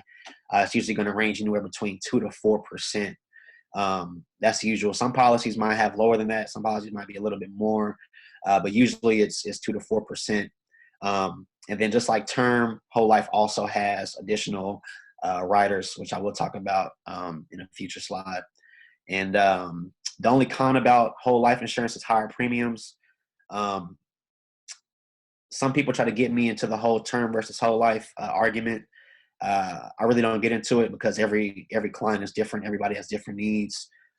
So for some people, a higher premium is not really a con. But that's what some people say. That's why I included it. So that's whole life. And then the next policy that I'll talk about, that is a permanent policy, which is my favorite permanent life insurance policy. It's called Index Universal Life. So just like whole life, the premiums are locked, but the cash value on these is not guaranteed, meaning that you're able to get higher interest on your cash value. And then you have flexibility on premiums. So for whole life, you might get quoted at, $150 a month, and that's your premium. It's not going to change. That's what it is. So with Index Universal Life, the premiums are locked as far as having a maximum and a minimum. So your minimum could be $150, your maximum could be $250, right? And every month you have a choice on what you want to pay, as long as it's between those two numbers. And of course, the more you put into your policy, the more interest that you're going to get.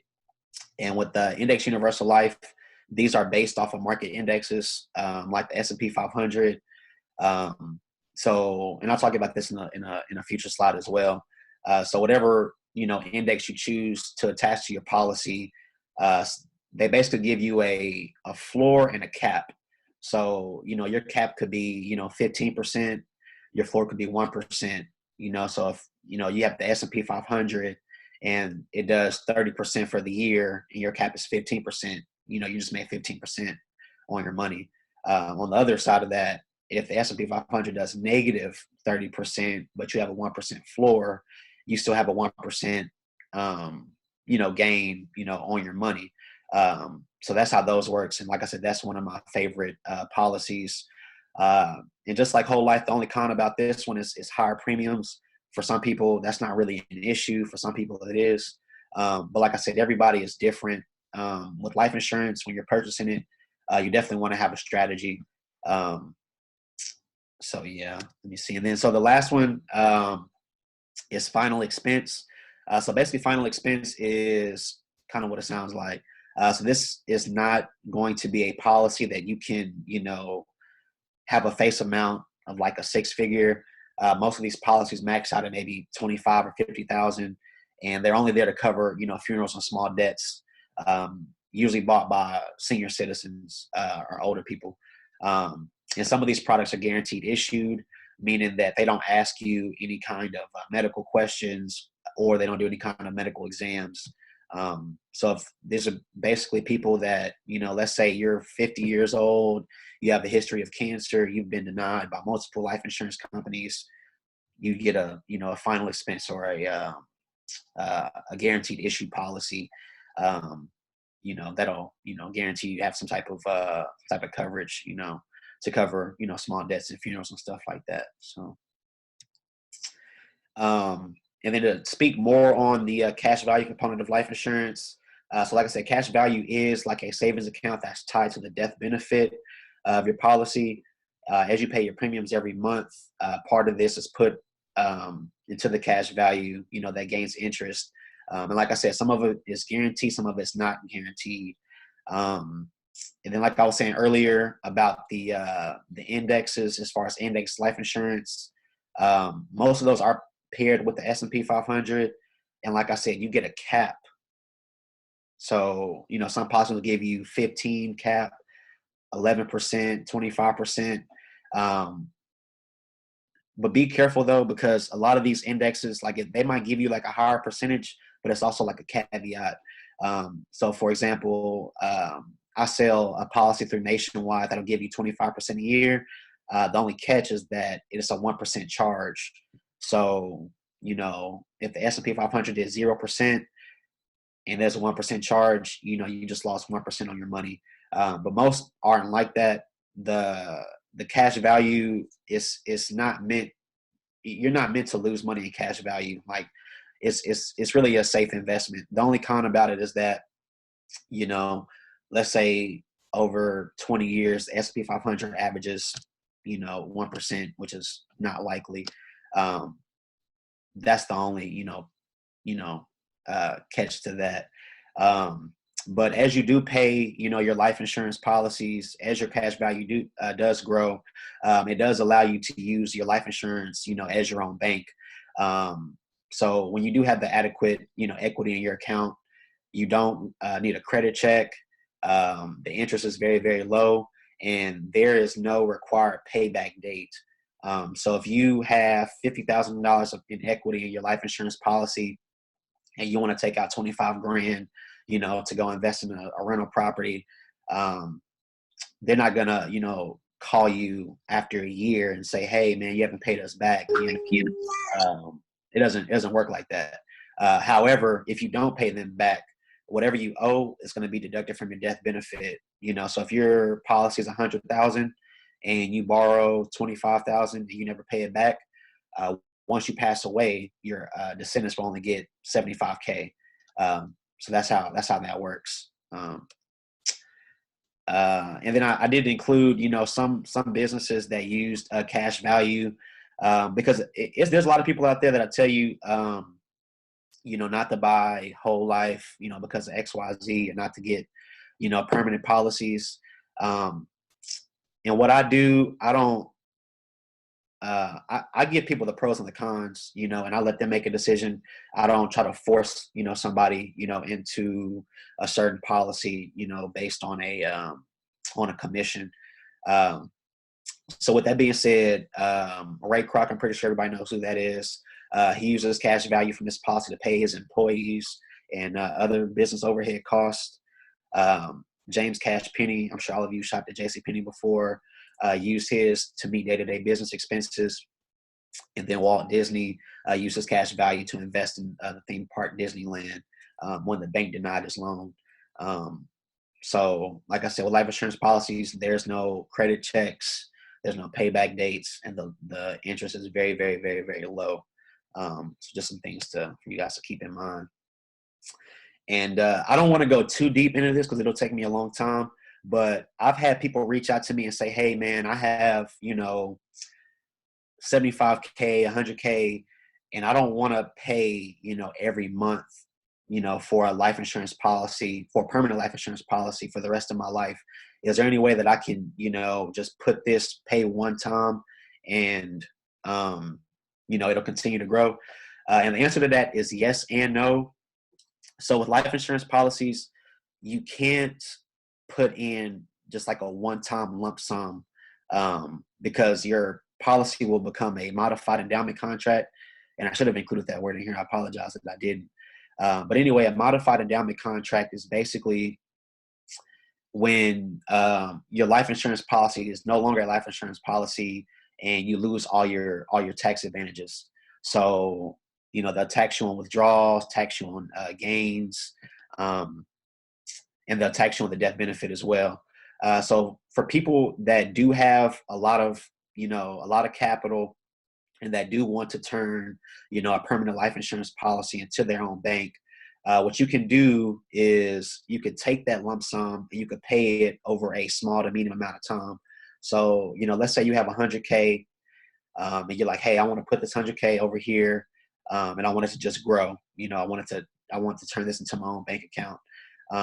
So basically you can set it up, for a 5-year payout and you'll pay 20K every year.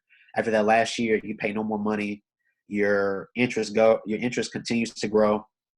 And I didn't include the illustration, but you guys can contact me and we can do numbers and stuff like that.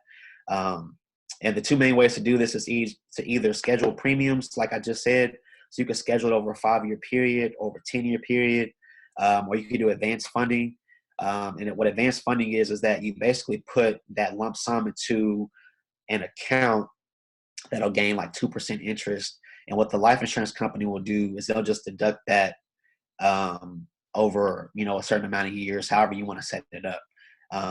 So like I said, I didn't go too deep into this, but if you guys do want to talk about overfunding a life insurance policy, we can set up a consultation to speak more on that.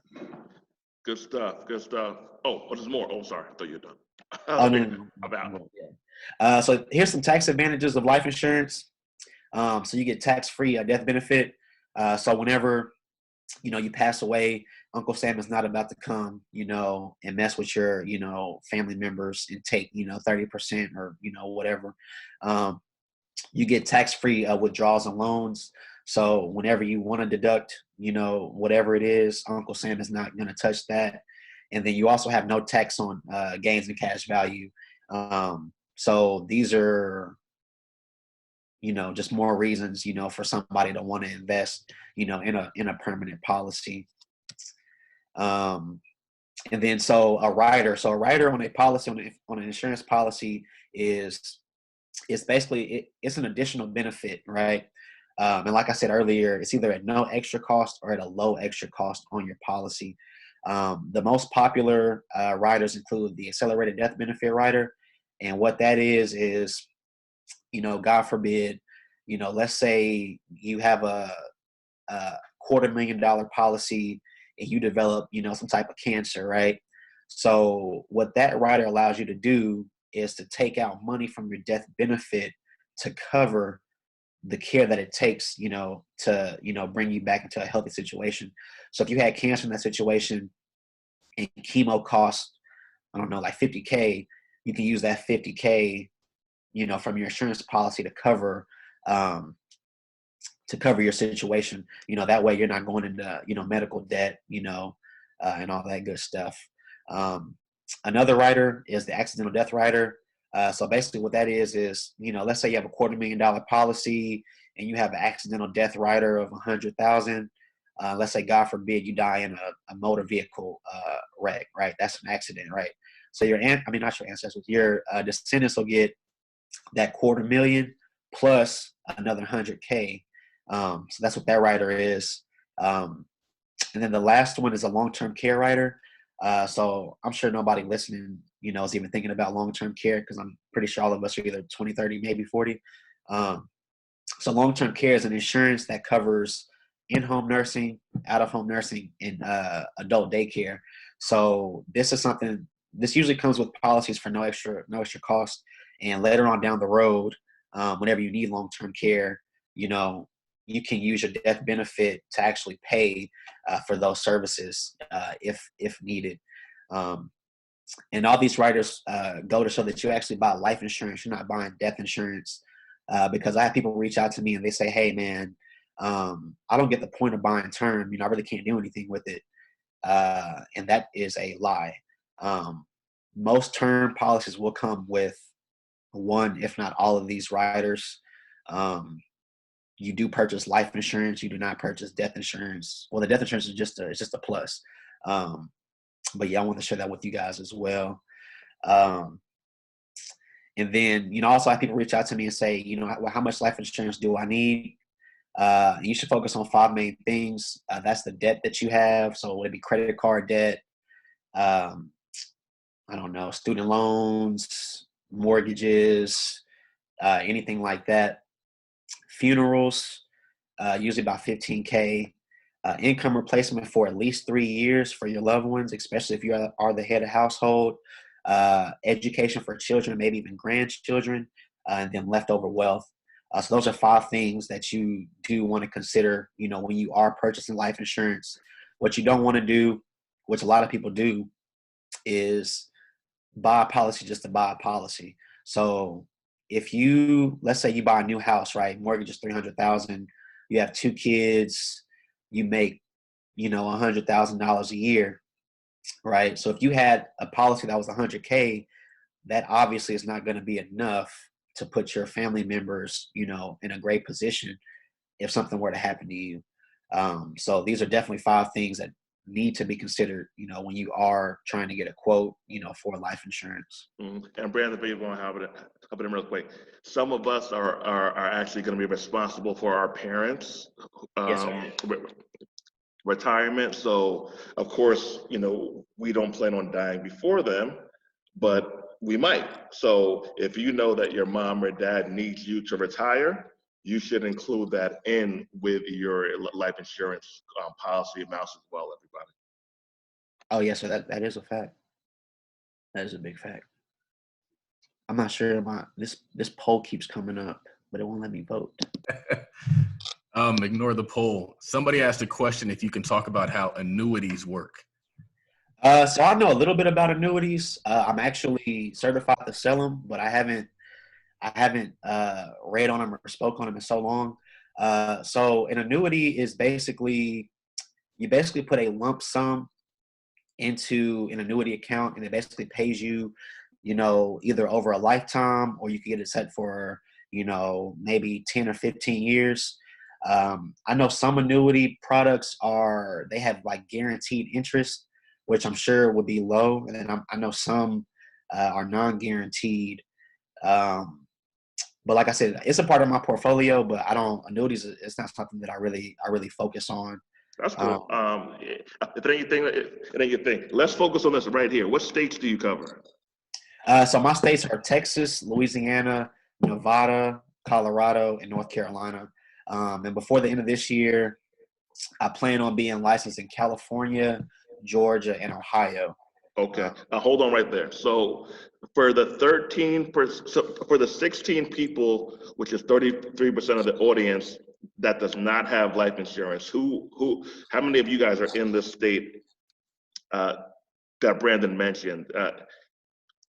Say them again, Brandon, please. So the states I'm licensed is Texas, North Carolina, Nevada, Colorado. Texas, Louisiana, Colorado, Nevada, and North Carolina. Okay. All right. For those 13 people, are any of you guys in those states that Brandon mentioned? If you are, type in I am, and you guys need to call him tomorrow. All right. So what we have for me, rolling around without life insurance is like rolling around without car insurance. Facts. Maybe even worse. Right? Maybe even bigger than worse. So I'm hardcore on the push. And if you know anybody in those states, you guys got to holler at Brandon. Hit him with your info, B. Yeah, I will. I think it's in a couple slides. Okay. So I'll go kind of quick. So I also have people reach out to me and say, well, hey, I have employer-based coverage. Do I really need my own policy? And of course you do need your own policy, because all of those benefits become obsolete if you get fired, if you quit, or if you get laid off. So always have your own life insurance policy. Hold up. Let me go. Okay. And then how much is life insurance? So this will depend on your age, your health, your driving record, your criminal record, and policy type. I do free consultations for states that I'm licensed in. If I'm not licensed in your state, I do charge $25. That's for an hour consultation. But like I said, I am focused on, trying to scale up, to more states before the end of this year. And this is my contact info. So I work 24/7. So you could call, text that number. I check my emails multiple times a day. You can also schedule a consultation in my website that's listed right there. This is my handle for Twitter and IG. And again, I do want to thank Mr. Hatchett and Mr. Oglesby. Y'all are some real OGs out here, man. We OGs, Chuck. For real. Hey, I'm 24 years old, man, and I look up to you guys for real. I appreciate that. Some of you other guys as well. I can't mention everybody by name. Madhu, mad respect. Hood Estates, mad respect. Anthony H, mad respect. All you guys that are, late 20s, 30s. I don't know if anybody's in their 40s. I don't want to disrespect nobody. But y'all give inspiration to young guys like myself, man. So I appreciate y'all. Keep doing y'all thing, man, because y'all are really, helping people, do 180s in their life. So I want to thank you guys for sure. Appreciate that, Brandon, man. Mad Knowledge. Everyone take Brandon's number. And if you know anybody in those 5 states, hit him again with those 5 states, B. Texas, North Carolina, Nevada, Colorado, and Louisiana. All right. For the end of this year, it will be California, Georgia, and Ohio. All right. Text them his info. We need every black man. I want every black man you talk to in the next week. You need to ask them, do they have life insurance? We need to be on this thing heavy, right? It's embarrassing. We are too advanced. You get policies for $10, $20, $50 a month. You spend that on soda pop, all right? So let's get it done. Brandon, good looking. Thank you. So we have a little bit of time from the end of this until Pocky shows up. So I guess what we could do is we could have people type something into the chat box that's new that they never knew, something they learned just. What have you learned? What have you guys learned today? Which policy would you recommend for the rest of the real estate? Send them a text. Send them a text. Book a consultation. Book a consultation. And don't type in all caps, please. Please don't do that. Type regular. We see the comments. What have you guys learned? What's been reinforced? I'm going to tell you what I learned, Chuck. I learned about the elderly coverage, which I need to get into that for my parents. So that's something that I want to be looking into personally. One of the things that I learned is a lot of us have similar stories. Yeah. A lot of us have had, like I listened to Brian, he mentioned that something had happened to him. And then Madhu mentioned that something had happened to him. He said he had his dorm room broken into. And I was like, I had my dorm room broken into too.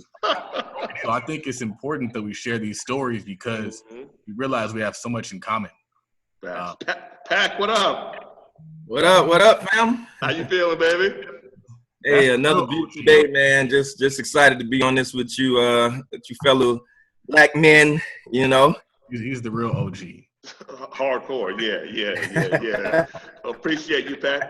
If we can get Brandon to close your screen, Brandon, if you could stop sharing your screen and go into attendee mode. All right. So we have Pikey from Hood Estates. He's going to be talking to us about the trucking industry, the trucking business. He's been doing trucking for, I forget exactly how long, but 7 years now. 7 years. He's had a lot of success, and he's also been having a lot of success helping other people get into the trucking business. Yeah. I'm sure he's learned a lot just in that process. So trucking is very lucrative. It's something all of us can get into. I'm going to talk to you about how you can make that happen for yourself. So. And you got what, about 82,000 homes, right? How many homes you got now, Pat? Well, actually, over the last year or so, our numbers dropped down to close to 40 now. We were all about 100, but with a lot of our investors and partners, you know how it is when you partner with people and got groups. As you sell off stuff, your door numbers drops. But what it did was allow our numbers to go up on stuff that we own 100% of versus, we do a lot of stuff with partners and people. So those numbers dropped, but our personal numbers went up a little bit. So, yeah. Only 40, yeah. Oh, man. It's tough world. And also, another dope thing, they own the hotel. I'm going to slide out. Sold the hotel. So a wealth of knowledge in this. He's going to go over this, but make sure you guys get your questions ready and fire off while we have them. Indeed. All right, so I'll jump right in. I know time is of the essence. So, guys, basically, if you don't know me, my name is Pikey Judson, and I'm one part of the company, the brand Hood Estates. My wife is my partner, but basically, we started Hood Estates about 3 years ago, just trying out some things, and here we are 3 years later, over 200,000 followers, and help hundreds of people in trucking and real estate. And we just enjoy helping people and building the community. The Hood Estates brand stands for buying properties in the hood. So that's why it's Hood Estates. And it's funny that I'm going to talk about trucking, but I just said that the brand is Hood Estates, which is, buying real estate in the hood. So we got into trucking, and this is going to lead me into it. We got into trucking, like Todd mentioned a few minutes ago. We purchased a hotel back in 2013 when we came up from Miami. Shout out 305. We came up from Miami to Jacksonville with some partners, and we purchased a hotel, 170-unit hotel. So, and that's a whole session in itself. But while running that hotel and owning and operating that hotel, we see a lot of truck drivers because the location that it's in, it would come with a lot of drivers. It's one of those mom and pop type hotels, not like your Hilton or your Marriott, but we would get a lot of truck drivers. So we would see a lot of truck drivers, and one particular driver had been driving for almost a little over 20 years at the time, and he ran into some problems with his truck that he couldn't afford to fix. So basically, he came to us and was like, "Hey, can you lend me this money?" And I was like, "I can't lend you this money, man. I don't know you like that. I just lend you money to fix your truck." So he came to me a few days later and said, "I apologize. I should have came to you with a business proposition because you're a businessman." So long story short, we end up purchasing the truck from him, fixing it, and getting on the road. He basically showed us the game to get into this business without driving, without dispatching, or handling any of the day-to-day operations, which was sort of crazy because growing up, I always thought to get into trucking, you have to either be a driver or you have to own this big trucking company. So I didn't know it was another way of doing it. So basically he showed us, and I never forget the first check we got, it was $2,000, and we split that with him 50-50. And I was like, this was ours. Like, we didn't drive, we didn't handle anything. And I'm like, wait a minute, you did all the work and we just got a check for $1,000. Because initially going in, I didn't have all the understanding because it wasn't that important. We had just put up about $2,000 or $3,000 to fix the truck. And I knew, we had ownership of the truck that was worth about $15,000 at the time. And I was like, worst case scenario, he don't do right, we'll just sell the truck. So I wasn't even then so much into how I was going to make money. So, and I'm not saying that as a method of you moving forward into things. You definitely want to understand what you're doing, but sometimes you just got to dive into things and you figure it out as you go. So when we got that first check, it was a little shocking because I just didn't expect it to work out like that, right? So we did that, and we got in the game that way. And from that point, it was like, wow, this works. And we end up getting a second truck, and, you know, the rest is history here now. So that's how we got in the game. But I want to definitely spend some time here. I definitely want to spend some time here getting into how this works, right? So that's a little introduction on how we got into the game and what we've been doing. So, and that was 2013. So it's about 7 years in now, and we're still going strong. So to get right in, there are 3 points to this business, like three points into getting into the business the way we do now. Before I get into those 3 points, I'll say this. There are so many different ways of being into the trucking business. One of the things that happen a lot is people come in and say, hey man, that's not how it works. Or I know my cousin or my uncle or my friend who's dispatching every day and who's doing this, or who's spending all this money on insurance and doing this. Listen, somebody put in the chat earlier, it was like it's an $800 billion industry. There's a lot of ways of making money in this industry, just like a lot of other industries. So what you don't want to do is get caught in just what you think or what you've heard, and research these things, because like everything, just like there's so many different ways, there's so many different opportunities and ways of building those opportunities. And each of them have different outcomes with how much money you can make, and they have different outcomes with how much time it requires to do it and how much knowledge is needed. Remember, we talk about all the time, if you follow us, KTM, knowledge, time, and money. Those are the 3 things that's needed to make any business or investment work: knowledge, time, and money. So each level or each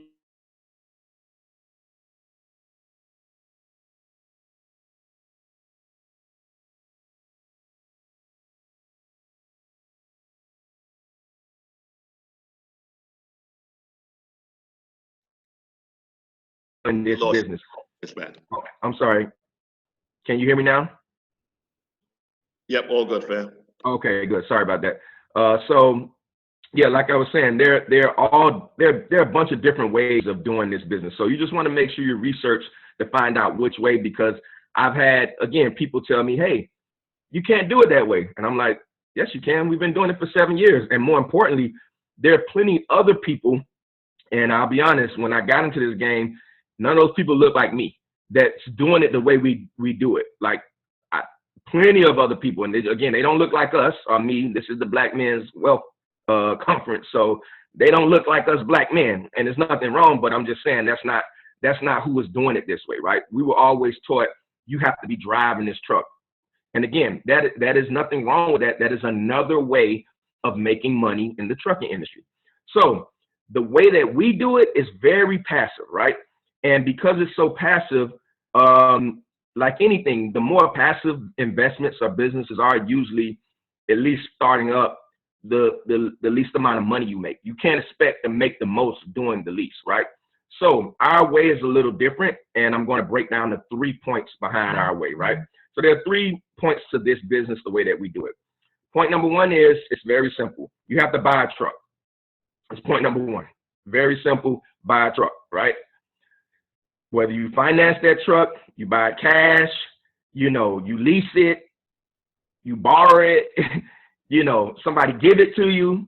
However, you need the truck, right? The vehicle. The way that we do it, you need the vehicle, because I know there's ways that people teach you don't need a truck, right? There's so many different ways. This way, you need the vehicle if you're doing it the hood estates method, right?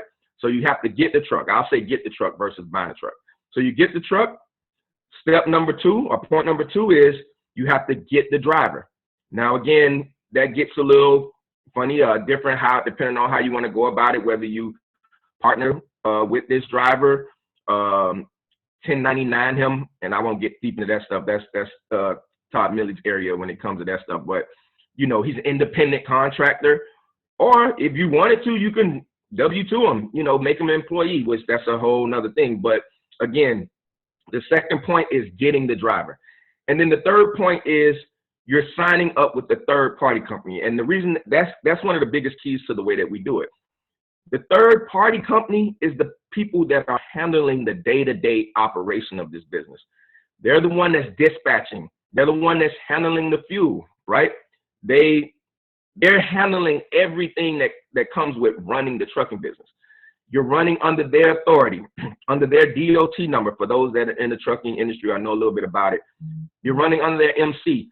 All of those things that you need to have a full-fledged trucking business that costs you a lot of money to get in, that costs you a lot of money to run monthly with high insurance and, you know, fuel costs and factoring and all these things that people usually come and say, hey, it costs a lot more money to get into the business. Well, yes, if you're doing these things and running this full-fledged trucking business, yes. But if you're doing it our way, then you're running under their authority, under their DOT. They're fronting the fuel costs. They're fronting the tag, you know, everything, like everything that goes with this, they're fronting that. So 3 points: buy the truck, get the driver, and sign up with a third-party company. So I'm gonna go through this really quick, and because I see questions popping up, but I don't want to break the flow. So I'll answer questions definitely as soon as I'm done with this. This will take about 10 minutes. So those three main points, I wanted to make sure you got that. Get the truck, get the driver, sign up with a third-party company, right? It's very simple. Now, like a lot of things are, the process is simple, but it still requires work. And, you know, sometimes like everything, there's obstacles, but the process, the steps are that simple. People try to complicate it sometimes. The way we do it is, it's not complicated at all. In fact, when people see our course, they be like, okay, I thought I was going to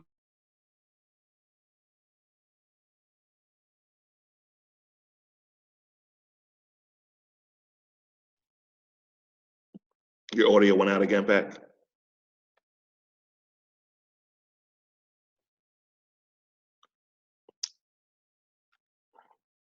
I'm gonna go into income, right? Because everybody wants to know how much you can make, right? That's always like the first question. Most people, they get into things, businesses, investments. How much can I make? So on an average, most people average around $1,000 per week per truck. So let's just break this down for one truck, right? You are bringing in your pocket about $1,000 a week. Now, obviously, there's more money being made than that, but again, fuel costs have to come out. You know, the different costs that's associated with the loads or whatever the case is that the 3PL is operating. But when it's all said and done, you're getting anywhere between $1.20 to $1.50, maybe $1.75 per mile. In most cases, we get paid by the mile or by the load, but again, in most cases, it's mainly by the mile. So when you break down the amount of miles that the driver can drive in that week's time, most settlements come in to us around $2,000 to $2,500, sometimes a little more, sometimes a little less.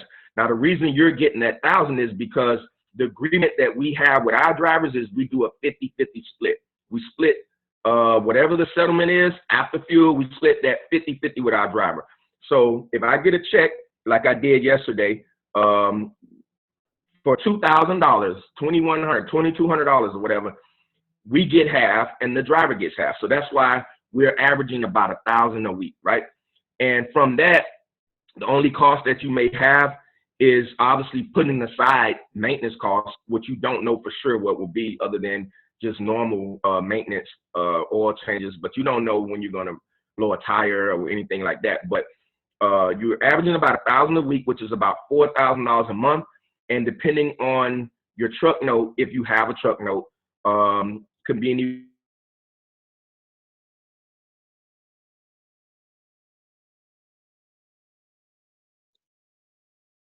Your audio went out again, Pat. Can't hear you. About 7 seconds ago. He was flowing too. Oh man, can you hear me now? Yeah, we hear you now. So head back about 10 seconds before I came back on. Okay, the truck note, right. So basically, depending on your truck note will decide what you actually net fully what you take home. Now, some people don't have a truck note, they buy their truck cash, and we go into the, you know, how much we spend on trucks and all of that stuff in the course, but it just depends. But again, you're averaging about $1,000 a week. Some cases a little bit more, a little bit less, just depending. Now, again, you're averaging this money, but it's little to no work, and I'll get into that in a second. So you average around $1,000 a week is what you're going to bring in. The next question is usually, well, how much does it cost to get going, or what's the cost of the business? So I'll say this. I don't like to say this too often because when you say things like this, people just feel like it's BS. And Todd, you know, we've talked about it before. I've done it. I've seen people that do it, but I don't promote it because sometimes we promote stuff like this. Again, people just think that's too good to be true. I know people, including myself, who has gotten their truck on the road with zero money out of their personal pocket. I'm going to be clear that. Not no money because it costs money, but zero money out of their personal pocket, right? I did a post a few weeks ago, and I talked about the power of credit, right? This is one of my stacks of credit cards, right? The power of credit. So taking a card that I had recently got with 0% interest for 15 months and the down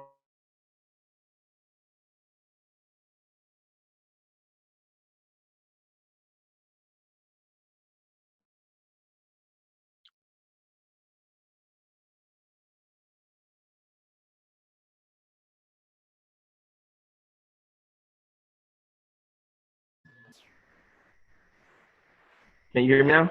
Yep, you good now. Can you hear me now? Yeah, webinar don't want me to be great, y'all, right? So anyway, what I was saying was I took the credit card with 0% for 15 months and put the down payment, which was around $3,500. I put that on the credit card, and then I allow the truck that's making $1,000 a week to pay the credit card off. And if you broke it down, it was like $50 a week to be paid off within that time or something like that. $250, $300 a month, which again, I was taking from what the truck made to actually pay off the car. So literally was able to get in with zero money out of my personal pocket. I put the down payment on the credit card, things like the tag and the basic insurance that you need to get going. All of that is done by the 3PL that I work with, and 3PLs can provide those things. But if need be, I could have floated that on a card too. So I know I'm not here on credit, but credit is a powerful thing if it's used properly, right? So I said all that to say that it is possible to get going in this business with zero money out of your pocket. But just to give you the numbers, most people are going to need between $10,000 to $15,000 to get going. That $10,000 to $15,000 is broken down pretty much like the down payment on your truck can be anywhere between $3,000 to $7,000, you know, depending on your credit, maybe $8,000, or depending on, you know, the terms that you choose. Each lender is different, right? There are different lenders. There are people that are getting their trucks using personal loans, business credit.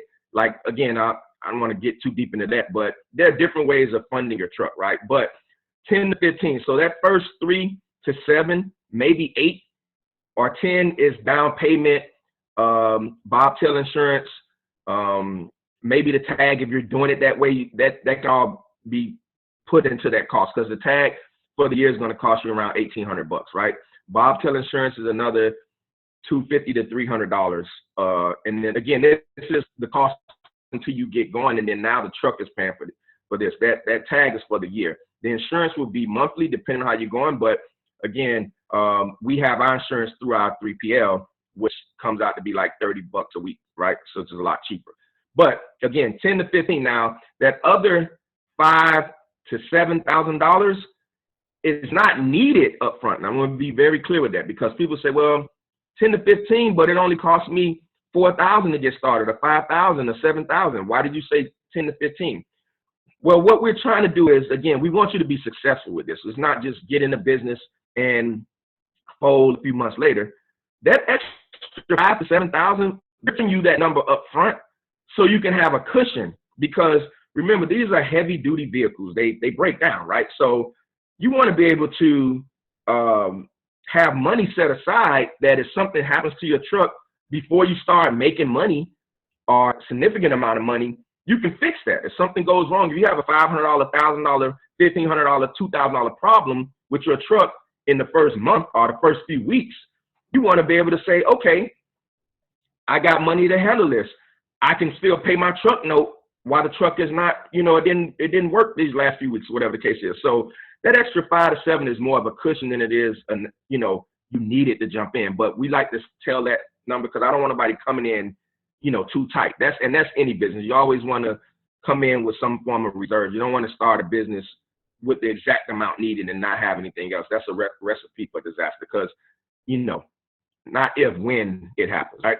So that's pretty much what you need to get going, right?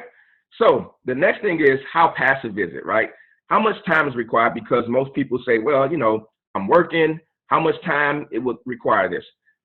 This literally, I'm not playing with you. This literally takes about, if you want to get down to the second to the minute, this is about 15 to 20 minutes of my time.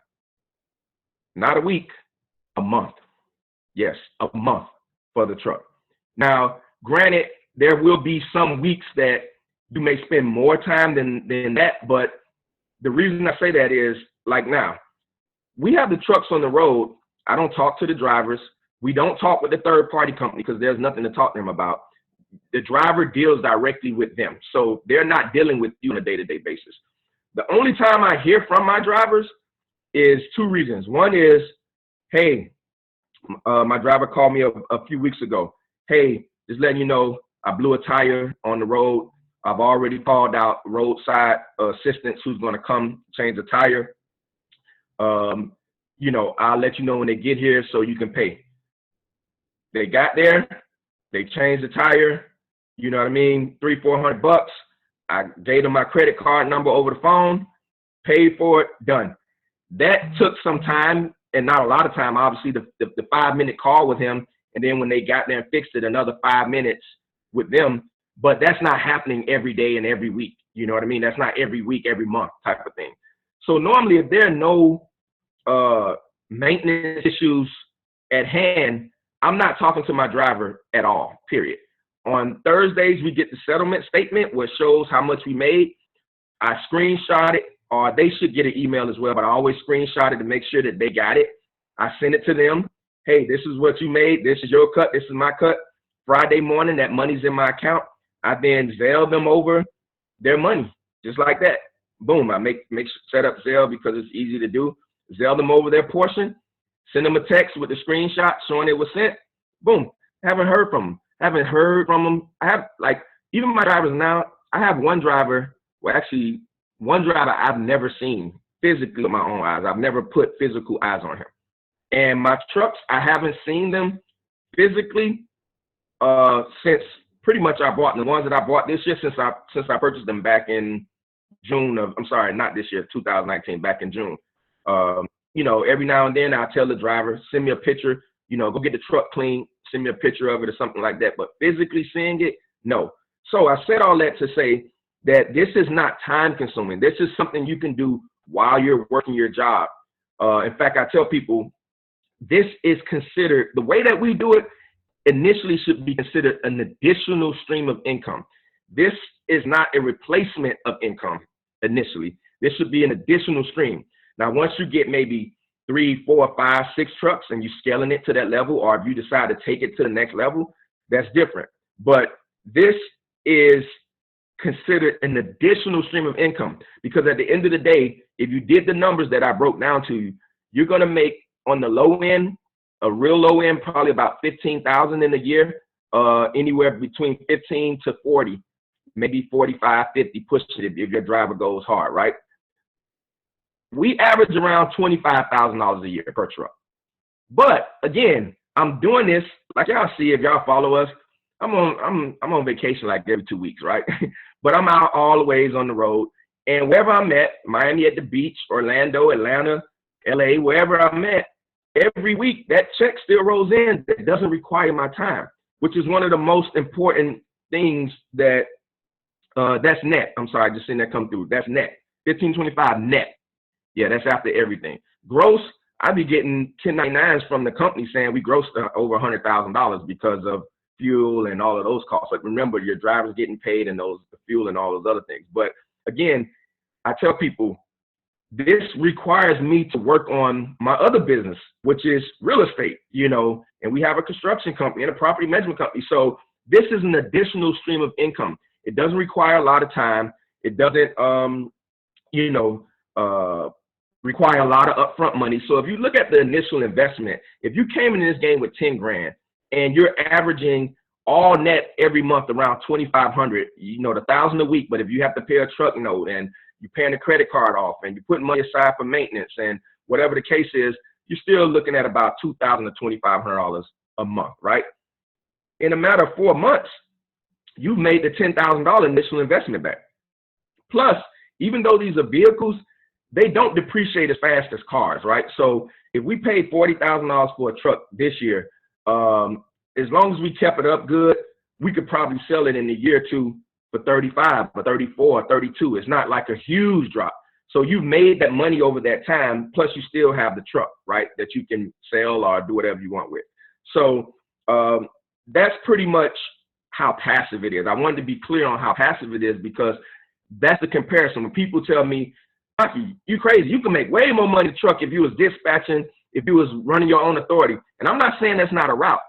Everybody has to know what's the best route for them. That's just not a route for us, which is fine. But again, if you're doing those things, you're not putting in 15 to 30 minutes a month. Even if you're putting an hour a month, let's say you put in 15 minutes a week or 30 minutes a week, right? That's still not compared to you dispatching loads and, you know, and not only just dispatching loads, when you have your authority and all those things, you're responsible. I had a situation where something happened with one of the loads. You know, all of that stuff that goes on, that's not on me. That's on the third party company. I'm not worried about those things that you need, the Department of Transportation and all these different things that comes with the third party company. So I don't have the responsibility. So not only I'm spending less money to get going, little to no time, little to no responsibility. Now that equates into less money. That's why I say 15 to 25. I would say you average around 25 a year per truck. But again, who couldn't use an extra 25,000 a year while you're still working your job that you can do at any time from anywhere? It doesn't require you to stop doing anything, right? So pretty much that's how passive is. One of the last things I want to get into before I answer some questions is what are the cons, right? Because we've just talked about the positive, the good. The good is, you know, passive. It's not that, you know, you don't spend a lot of time with it, right? The good is it doesn't require a lot of upfront money. The good is, and I didn't get a chance to say, you can get going within 15 to 45 days. You can start this and be on the road within 15 to 45 days. So that's a good. Another good, you're averaging about 1,000 a week, depending on if you have a truck note or not, around 2,500 to 3,000 a month net in your pocket, cash while you're doing other things. So those are the good, right? Some of the cons is simple. One is the truck breaks down. And I'm going to be honest, I don't look at it as a con. I look at it as a cost of doing business. I don't expect to jump in my car and drive from here to California on one tank of gas. So I have to stop and put gas. Putting that amount of miles on the car, if I do that once or twice in a month, I'm going to need an oil change. If I keep doing that, I'm going to have to change some tires. Like the vehicles gets wear and tear. So yes, they break down. Not if, they when. They will break down. These are heavy duty pieces of equipment that's carrying heavy loads. Yes, they break down. It's not about if, it's when. So yes, one thing that comes with it is maintenance costs, repair costs. Some people call it a con. Again, it's perspective. It's how I look at business anyway. To me, it's the cost of doing business, but some people consider that as a negative. I consider the cost of doing business. This is why I prepare for it before. We talked about the other day, not avoiding risk when it comes down to business and investments, but managing risk. If you can learn how to do risk management instead of avoiding risk, you'll do a lot better with business and investment. So I go into this knowing that I have to manage the risk of this now. So putting aside money, whether it's cash or having a credit card or some line of credit that's set aside, is a part of it. That's, some people consider it a negative, but again, I just consider it cost of doing business. Another con would be the driver. So this thing, one of the things with this business is getting a good driver, right? Everybody wants a good driver.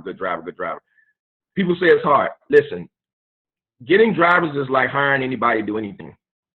You don't know for sure. I mean, you look at people's background and things like that, but you don't know people for sure until they start working.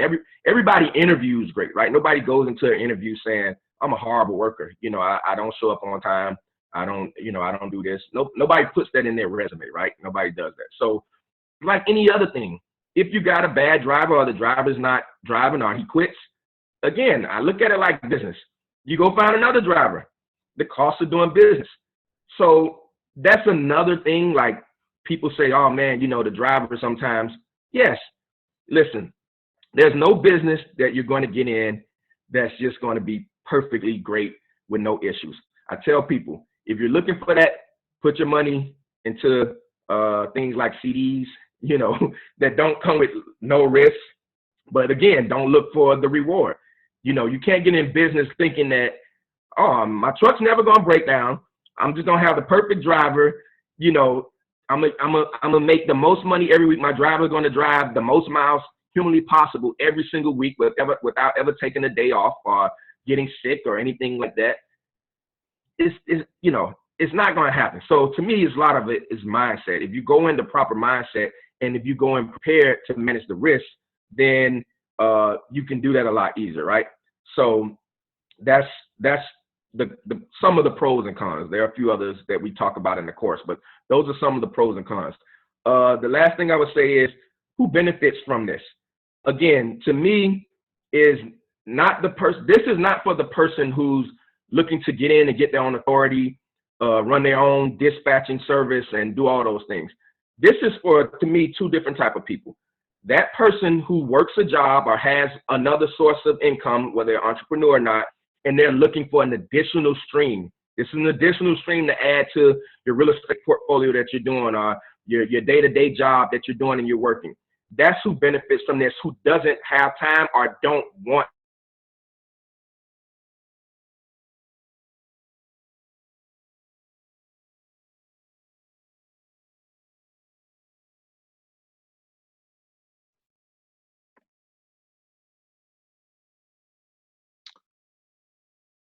You there, back?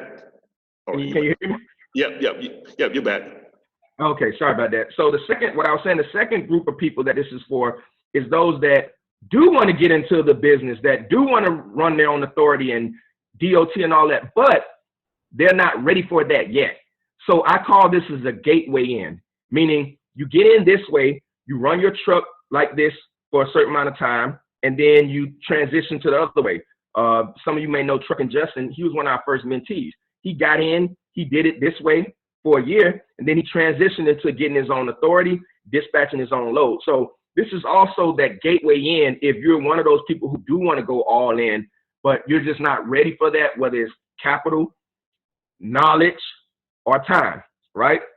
So this is who this is for. That's what we tell people. The course is for those people. It's not for people that's looking to get a CDL, none of those things. That's not what this is. This is those people with an additional stream of income with less time, or those people who are looking to get into the business but want to get in a gateway and start this way for 6 months, a year, 3 months, and then, move on to that. So the next level of this is taking it to that level, like I just mentioned, where you could make a lot more.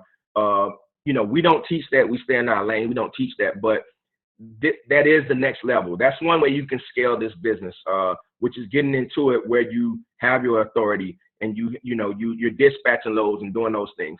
Another way to scale it is sort of how we've been doing it slowly, but just adding more trucks the way that we're doing it. So you get 1, then you go 2, then 3, and so on and so forth. To me, after you get about 7, a little over 7 trucks, maybe getting close to 10, it's not going to be as passive because now you're going to have more things to deal with. Even with the smaller things that you're dealing with, you're just going to have more of them. So it gets less passive, but you can bring in somebody to handle that operation for you. So that's pretty much it in a nutshell. I know there's some questions. I don't know how much time do I have, but I can definitely jump in and answer some questions. I don't know how I pull them up. Let me see. Do I click the button? Oh, there we go. So I'll help you go through them too, man. Yeah, call them out for me. Let me see. Yeah, great stuff, by the way. Average cost you should spend on the truck. All right, so here's again, it depends on what you're trying to do and where you're trying to go with it. But one thing that we recognize is that we don't get these $100,000 trucks, 80, 100, new, old, they all break down. So we sort of keep our numbers between, the $30,000 to $50,000 range. That's sort of like our range. And again, you don't know for sure everything with the truck, but we try to get trucks that are under, 600,000-700,000 miles or less. We tried. Copy. Yeah. This question says, what kind of truck did you buy in the beginning? So the first truck that we got from that guy at the hotel, that was a Kenworth, right? And after the Kenworth, the second truck was a Volvo. And since then, I have not bought any more Volvos. I had a bad experience. The engine blew. Now, granted, that doesn't mean Volvos are bad. That's just my experience. So like a lot of times when you have a bad experience with something, there's nothing wrong with it. It's just you don't go that route. So right now, all of our trucks are Freightliners, Cascadias, Freightliners, Cascadias. Have you purchased any trucks at an auction? No. So a few of our people, and by the way, we have a Facebook group. If you purchase the masterclass course, we do have a Facebook group community that you can be a part of. It's only $10 a month. You can cancel anytime. But the reason I brought that up, because several people in the Facebook group have recently purchased through auctions, Ritchie Brothers auctions, got some great deals, such great deals that one guy was talking about. He was supposed to keep the truck for himself, but he just gonna flip it and sell it because he got such a great deal at the auction. So he picked up something for like $14,000. Yeah, he gonna sell it for $30,000 and not, and do nothing with it, but versus just keeping it. So it is something to look into. I haven't done research with it, but it's definitely something you can look into, but we haven't done it yet personally. Good stuff. Good stuff. Let's get one more in there, Chuck, and then we could take a break and come back. Come back with our next speaker.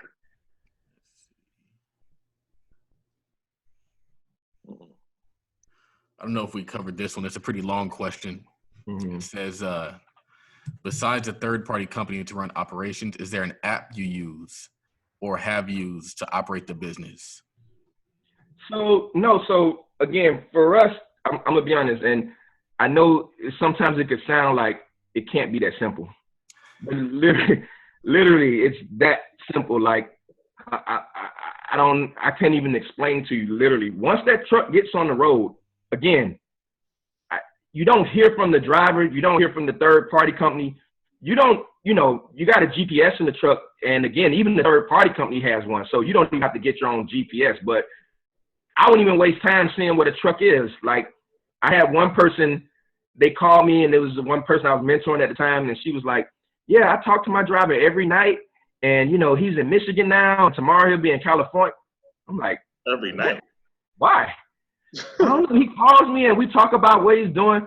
I say, listen, the guy likes you. Like, this has nothing to do with the business. There's no reason for him to call you at all every night. Like, there's no reason to call you at all. And then she started to realize, yeah, he be calling me, talking. I'm like, yeah, because you're entertaining it. My drivers, I don't hear from them. I don't talk to the third-party company, nothing. So, to sort of answer your question, there's not really much to do that you would really need an app for, per se. Some people want to get more detail, but again, the truck's on the road, it's making money. That's it. When it breaks down, you got to pay to get it fixed. The driver quit, you got to get another one. Or you want to fire, you got to get another one, and you keep it going. And I'm saying that to say this, to wrap that up, is we talked about this on the Elite, Todd, as well. Sometimes we get too caught into so many different, ways of operating things.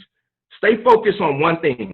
Making the money. Let everybody else around you do their job. Let the driver drive. Let the GPS thing do its thing. Let the third party do their thing. Let the mechanic do their thing. You focus on making money because you're the one have to pay for things. When things happen, you paying for it. So I spend my time not focused on those things, but focus on the things that's making me the money. But that was a great question. Literally, the way that we do it, I can't even tell you what the stuff is shipping.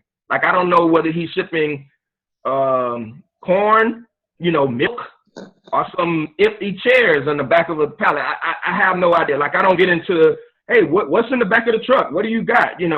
We just keep it really simple, Best way to do it. The legend, Khaki of the States. So we'll have all his links in the email that we send out afterwards, all this contact information. You guys will get that as well. So yeah, man, thanks for coming in with us. Definitely. I appreciate you guys. I thank you for this opportunity, and I love what you guys are doing for the culture and for our community. Appreciate it, Pat. Talk to you later, King. Hey, guys. Be easy. So right now we have a break. Our next speaker doesn't come on until 1:10, which is what? Dang, that's actually 1:10. It's actually not that far from now. Nah, it's about 25 minutes or so. Yeah, so we'll take a quick break and then we'll resume at 1:10 with Lamont and Henry. So you guys definitely be here for that. They're going to be talking about scaling your real estate business. They both own, I don't even know any properties anymore, but it's a lot. So it's going to be good, and I'll see you guys in like 30. I also got to run and get my dry cleaning. All right, cool.